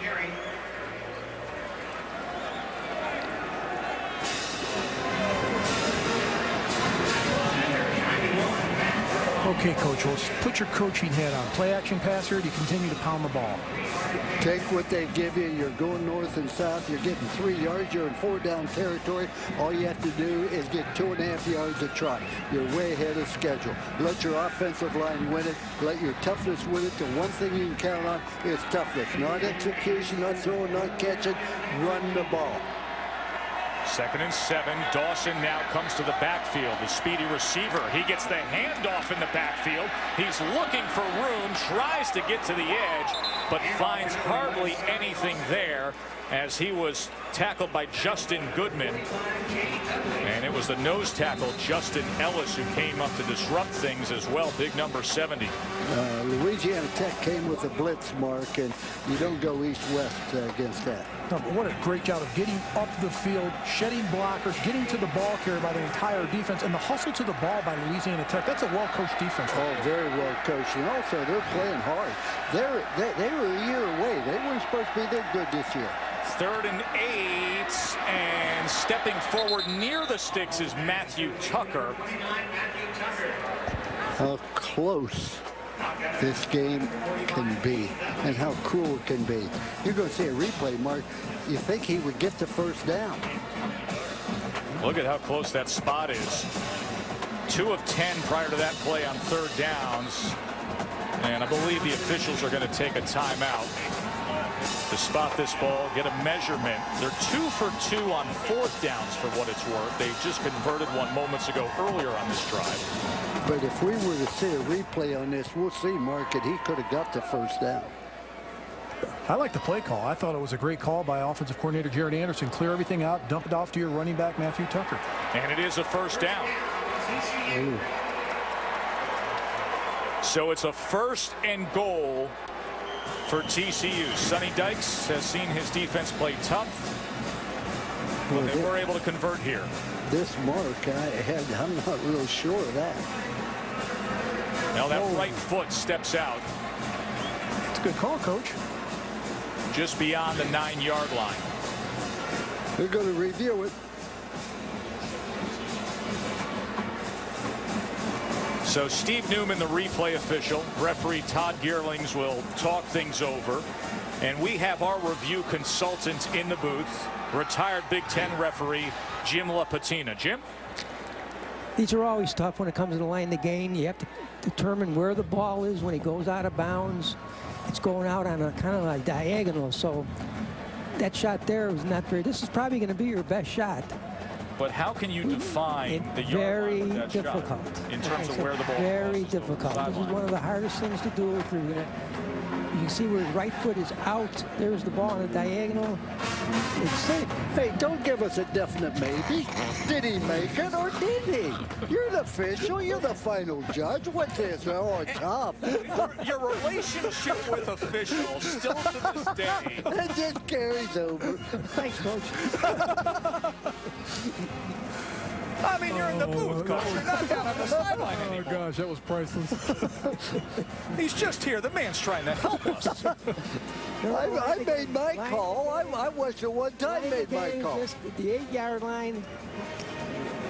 What do you Well, think, it's tough Jim? to- Well, listen, Jim, based on- 8.5-yard line. I think 8.5-yard line. 8.5-yard line. He's going to be short. If the 8-yard line is on the line, it's going to probably be at the 8.5-yard line, going out on the angle, diagonal that way. But My based on opinion. what you're saying, that it's one of the toughest calls to review and then to make, you would say that it leans towards the play on the field standing, which in this case would be a first down for TCU. Right. The Because default would be that you just go with what was on the field if you say it's that difficult to call. Would it not be? Without a shot right down the line, it's almost impossible, and that's what we don't have here on this. I think they must have already ruled that because they moved the chains. Well, they moved the chains prior because they ruled it on the field as a first down, giving them a 1st and goal. Now they're reviewing it and still talking things over. You see Todd Gerlings has the headsets on. I think they're trying to get what yard it should be and where the chains should be.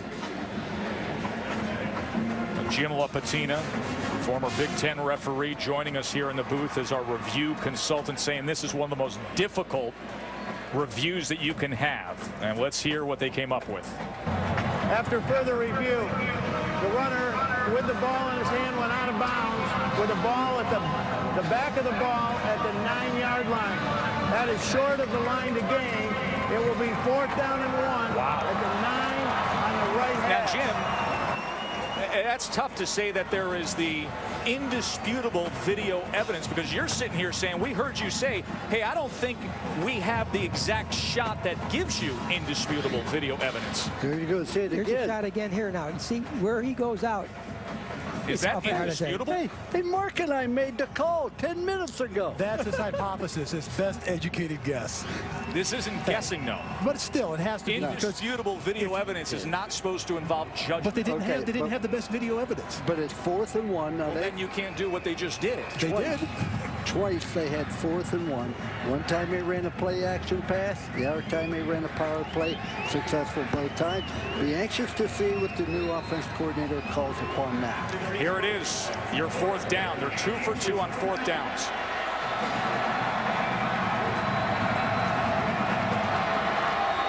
Tucker. 1st down and still fighting for more, and it'll be 1st and goal TCU.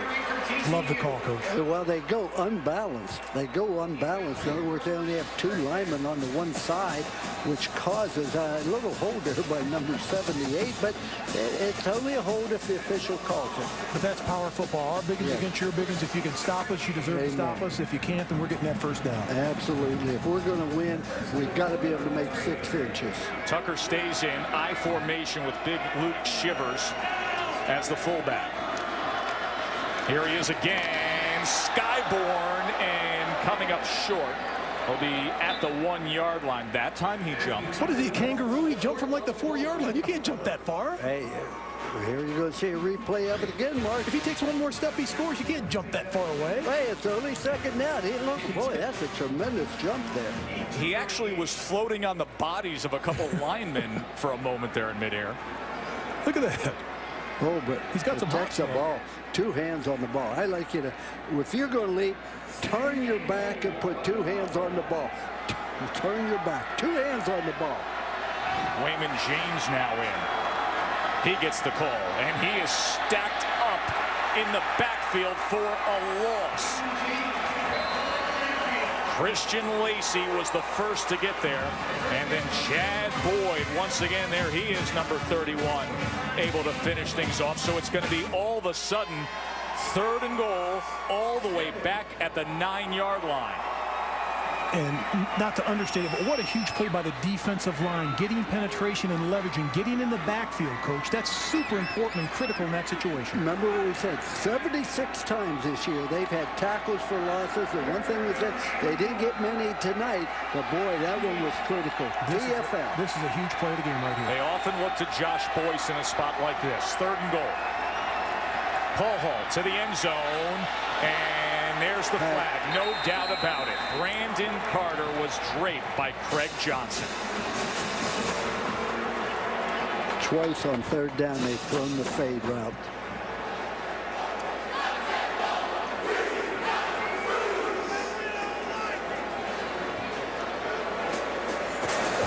Pass interference. Defense. Number 14. Foul occurred in the end zone. The ball's placed at the 2-yard line. 1st down.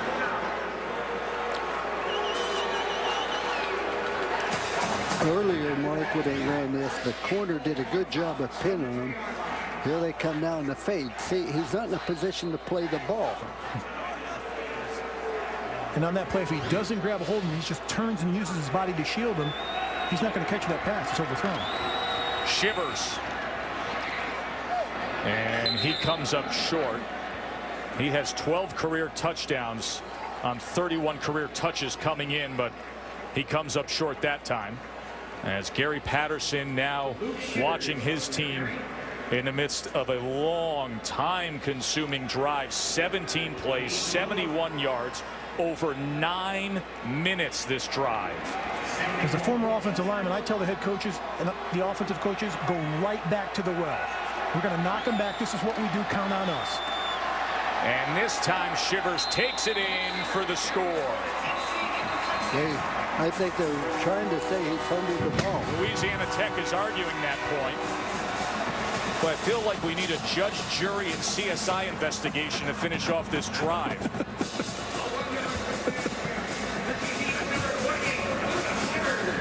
All they have to do is cross the plane. Watch Shivers cross that line.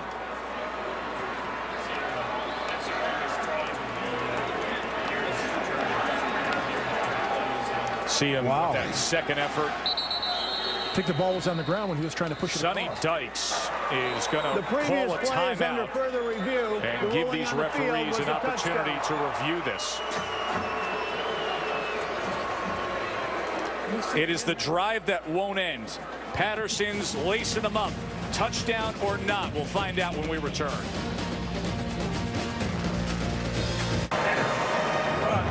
After further review, the ruling on the field stands as called. Touchdown. So the TCU score stands by Luke Shivers. Here's the replay. This was the 5th time Luke Shivers has carried the ball all year. Look at the ball. You could see the ball come out and land on the turf. But clearly, they're saying he crossed the line prior to that, and there was not the indisputable video evidence to reverse the touchdown call. But that overhead angle from the back of the end zone showed it, that the ball did come out. The extra point is good, and we've got ourselves a tie ball game here in San Diego. That was the longest drive of the season for TCU in terms of plays and time. 18 plays, 72 yards. It took 9 minutes and 21 seconds off the clock. There were 4th downs, 2 of them, a couple 4th and 1s. And it is the 4th tie of this game. We were tied at 3, 10, 17, and 24. Fun bowl game. Joe Tessitore, Lou Holtz, Mark May with you here in San Diego. Louisiana Tech has played inspired ball, and TCU has answered here in the second half.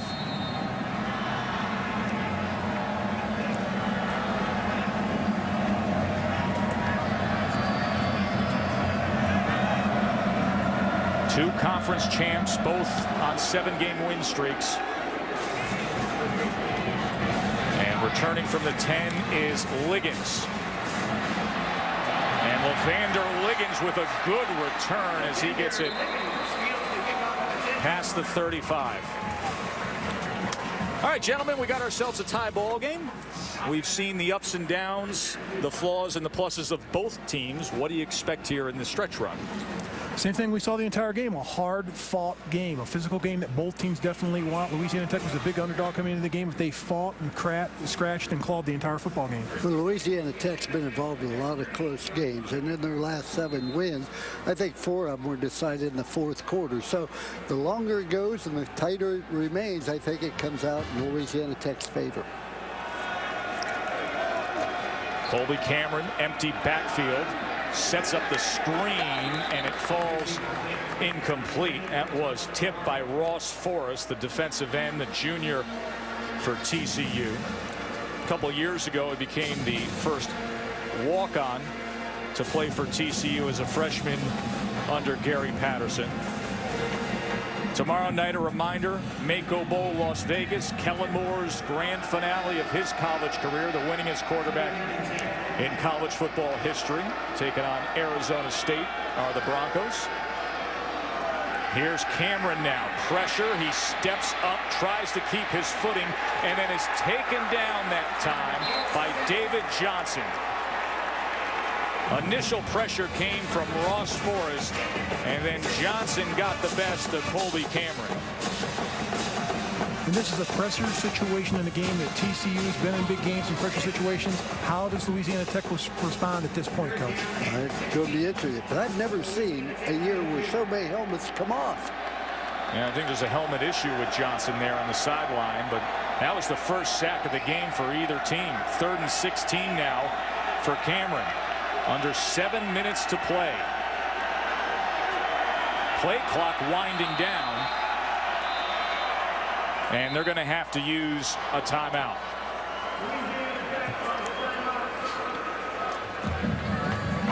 We'll take a break with them, facing a 3rd and 16 when we return. The San Diego County Credit Union Poinsettia Bowl is brought to you by San Diego County Credit Union. It's not big banking, it's better.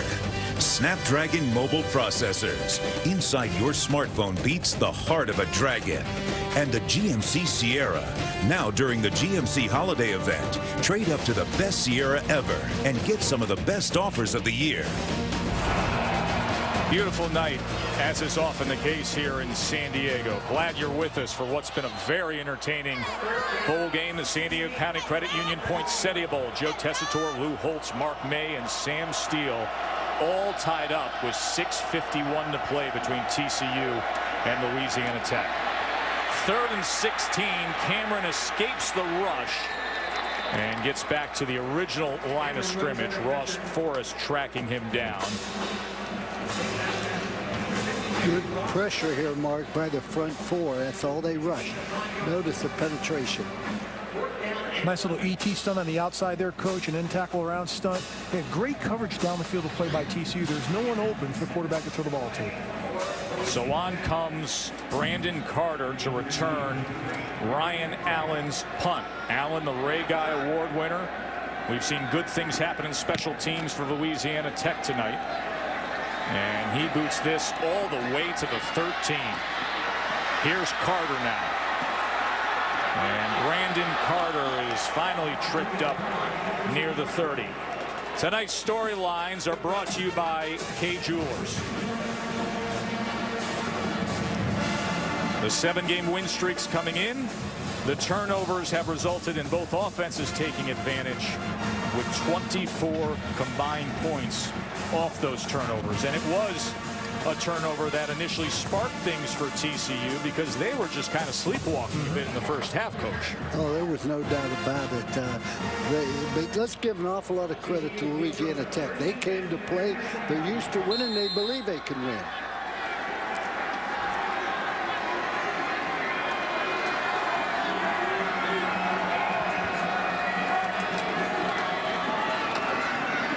This is Ed Wesley, and Wesley is able to spin and get to the 38-yard line.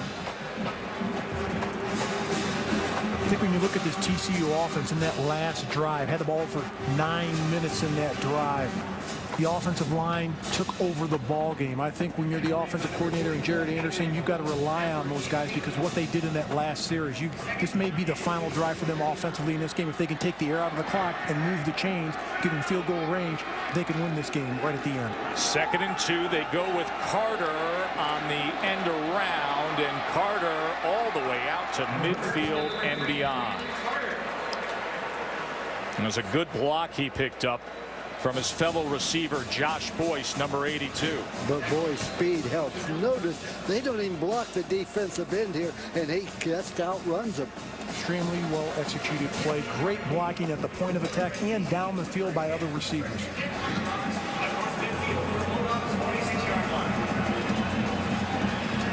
So TCU, just like that, crossing midfield as the clock heads towards the 5-minute mark. Paul Hall, look at the time he has, looking over his options, and sent it just outside and out of bounds, looking for Wayman James, who was covered by Jay Dudley. James is a stocky running back all the way downfield. He's 5'8", over 200 pounds. And they're only rushing 4. It's 5-on-4. But look at the line, picking up the stunts up front, protecting their quarterback, creating the pocket, and giving Casey Paul Hall time to look at the second, third option offensively to throw the football.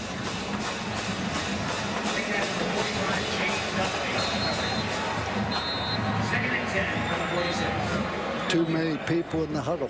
Yep. The offense, 12 men in the formation, 5-yard penalty. It remains second down. It'll be 2nd and 15. And some frustration for Gary Patterson tonight. He was concerned a bit.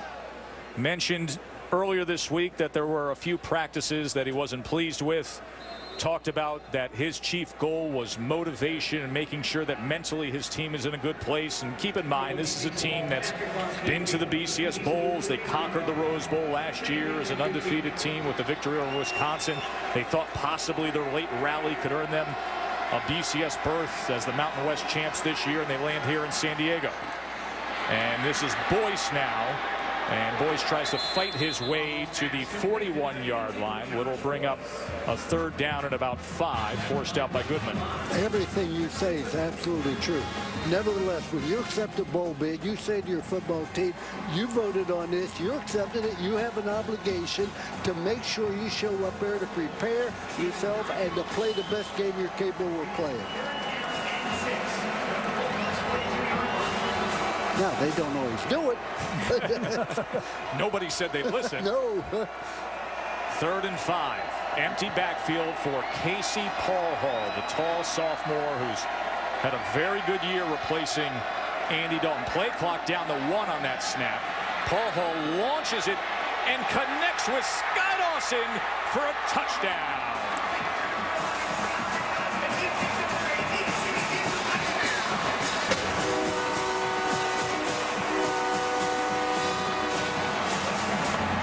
What a great play. Mark, they knew they were coming with an all-out blitz. They sent more defenders than they could protect. Paul Hall sprinted out to buy time until the receiver could get open. And the speed of Sky Dawson, you can only hope to control him, but you can never contain him for 4 complete quarters. A nice job by the offensive line. Just enough time for the quarterback, Casey Paul Hall, get rid of the football. But Sky Dawson, in his speed, gets behind the defenders and beats the defense for the touchdown. 31-24. 4:26 to play.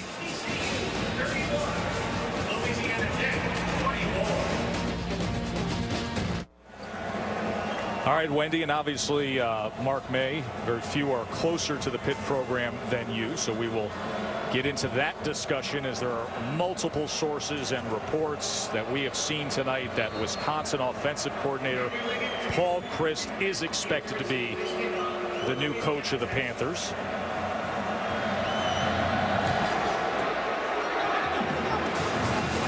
And this kick takes a bounce into the end zone for the touchback. Let's go back and show you how Sky Dawson put them in front here. Well, you could tell they're going to be man coverage. They got 5 defensive backs here, and what they're going to do, they're going to sprint out. These 2 receivers going to stop tight. He's going to come on a corner route, and that's where they're going to hit. So watch the inside guy, straight man coverage. And they're not backing him off deep because they think they're going to get a sack unless he gets rid of it quick. But by sprinting out, it gave him time to get open. Can Colby Cameron now come up with a response to that? Hunter Lee on the ground for about 2.5 yards. This is critical, Mark, because if they do not get a first down, TCU will run the clock out with their ground game. Tank Carter seeing if he can come up with one last defensive stand in his career. What a career it's been. From that 2-point conversion he knocked down at the Rose Bowl and all the years of great plays. 2nd and 7. They're going to take a shot, and it is deflected away. Greg McCoy got a hand on it. That's a great play, but I'm really interested in one of Pitt's all-time greats, giving us his thoughts on the possibility of Chris becoming the head coach. Paul Chryst, the reports are, expected to be announced as the new head coach at Pitt. We will hear from Mark May and get his reaction after this 3rd and 7 here. Quinton Patton, our star receivers, had a quiet second half, just 1 reception for 8 yards. They could use him in a big spot like this. Cameron has time over the middle and incomplete off the hands of Miles White. So it'll be 4th down. All right, Mayday. Paul Chryst, if the reports are true, what do you make of Paul Chryst going to Pitt? Well, first of all, hopefully this is the right hire after the debacle of firing a competent coach in Dave Wanstatt, the Mike Haywood situation, and going back to Todd Graham and firing him all within a year. Hopefully this is the guy. He's got great pedigree, did a terrific job at Wisconsin as their offensive coordinator. Barry Elver, as I've been told, their athletic director, has been making calls in Western Pennsylvania. I believe he's from Avella in Western Pennsylvania, to a lot of prominent Pitt alumni to get behind this hire and donate money to support the program. So if he's the guy, it should be a pretty good choice. Nobody back on the return here for TCU as the punt takes a bounce to the 31-yard line. 3.5 minutes to play. We'll see if TCU can close the door on the upset-minded Bulldogs.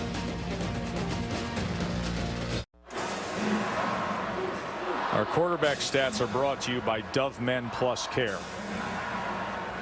Nice job by both quarterbacks. Not tremendous numbers tonight, but both quarterbacks for the first 3 quarters, I thought they were very good, Coach. And, you know, you look at Louisiana Tech, Colby Cameron, I thought he played a great game up until the end here where the pressure's on, where he had to make plays, where he got pressured by the TCU Give defense. TCU defense credit. They've held Louisiana Tech to 3 first downs this half. Here's the pitch to Wesley, and Wesley spins his way to the 38.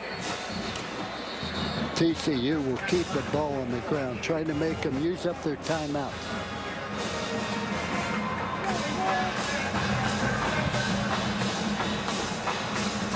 And as you predicted, there's the first time out for Louisiana Tech, but it's not going to be a great mystery for this TCU offense. The way that they took the air out of the ball with the long sustained drives in this quarter, and not only that, they're big up front. They've got 3 terrific running backs. They're deep in the running back department. They're going to keep it on the ground unless they absolutely have to throw the ball in this drive. They're going to take the air out of the football. No doubt, but turning point in this game, and there were many of them, Mark, might have been the fumbled punt on behalf of Louisiana Tech where TCU fumbled it.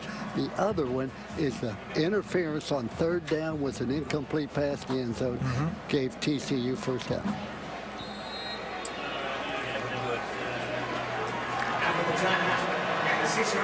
Second and 4 here.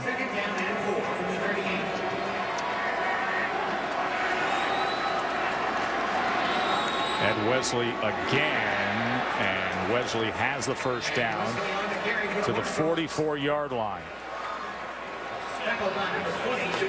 Terrific job of power running downhill. You pull your guard, you get the back behind a little counter action, power it downhill with your running back. No doubt, and now they'll start using the clock.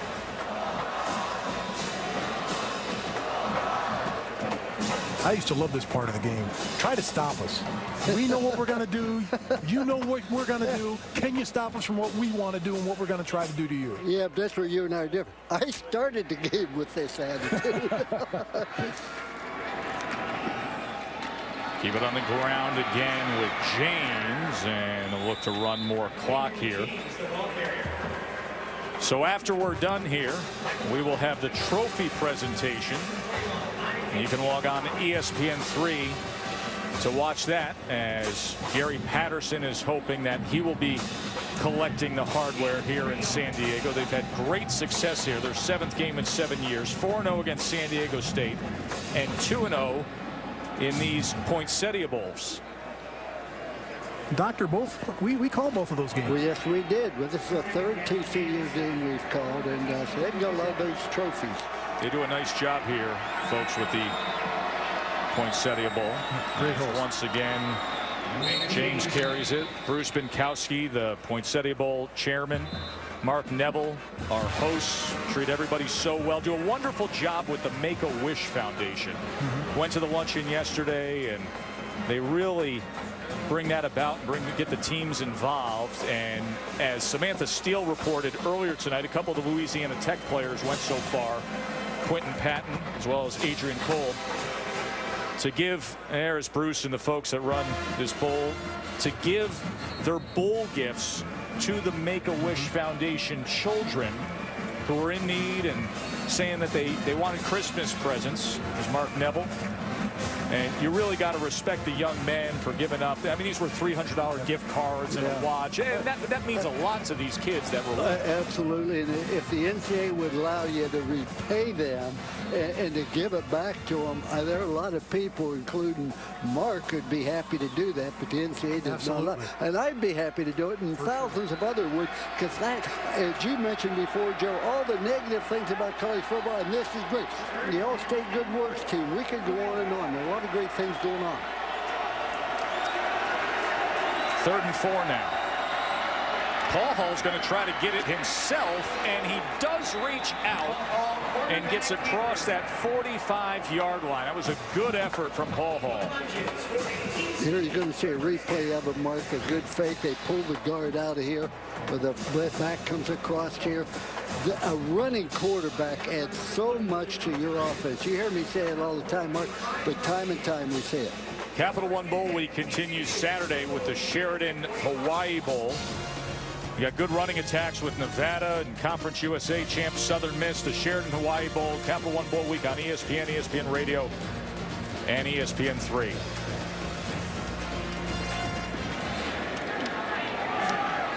Paul Hall now just looking to run down that clock and make some history at TCU for that man, Gary Patterson, who will be earning win number 109 at TCU, becoming the all-time winningest coach, tying Dutch Meyer.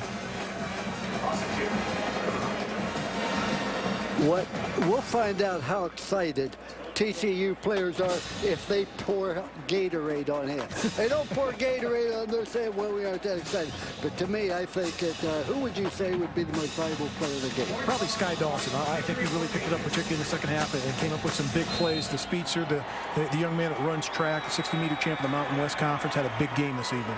And had the play of the game, the Capital One player of the game is indeed Sky Dawson, who had the big touchdown reception to give TCU the 4th quarter lead that they're looking to close the door on here with a victory. Where's the Gatorade? You notice only the seniors grab the Gatorade tub. There it is. Great game. Great competitive game. Hats off to Louisiana Tech. Hats off to TCU. They know how to win. Great effort by both teams. Good adjustments by the TCU coaching staff at the half. Louisiana Tech came to play. Sonny Dykes got himself a contract extension, WAC Coach of the Year, a conference championship, and TCU in the second half with that long drive, the 18-play drive to tie the game at 24, and then Sky Dawson on the 42-yard touchdown reception to take the lead. They earn the win. Here's Sam. Coach, started out a little bit slow, but it's all about how you finished. Where do you assign the credit tonight? Well, I think it's a team effort. You know, we said that we knew this was going to be one of these kind of games. And, you know, when you play in a bowl game against a champion, they've had as much time to prepare. Anything can happen, so you got to just go take it. We were just talking, I started with you against Baylor. Tough loss there, but you finished strong like this. How do you wrap up a season like this? Well, you got to give the kids and the coaching staff a lot of credit. You know, we never quit. We were young. We grew up. We had some kids missing tonight that we had to play through and find a way to play. And you got a great Louisiana Tech team. You got to give them a lot of credit. What are you going to do with yourself? You get Christmas off, Coach. You know, I don't know what I'm going to do, but you know, definitely call family, maybe sit around, lay around with the dogs, do something more than just watch somebody throw vertical routes. All right, not a bad plan. Congratulations, Coach. Thanks. Thanks. Guys. An 11-win season for TCU, a spirited effort for Louisiana Tech, the WAC champs, and TCU now 6-1 in their last 7 bowl games. Gary Patterson, win number 109 in over 10 years at TCU. 31-24 the final score. The Mako Bowl Las Vegas is coming up Thursday on ESPN with Boise State and Arizona State. For Mark May, Lou Holtz, Sam Steele, and the entire production crew, I'm Joe Tessitore. Enjoy Sports Center right now.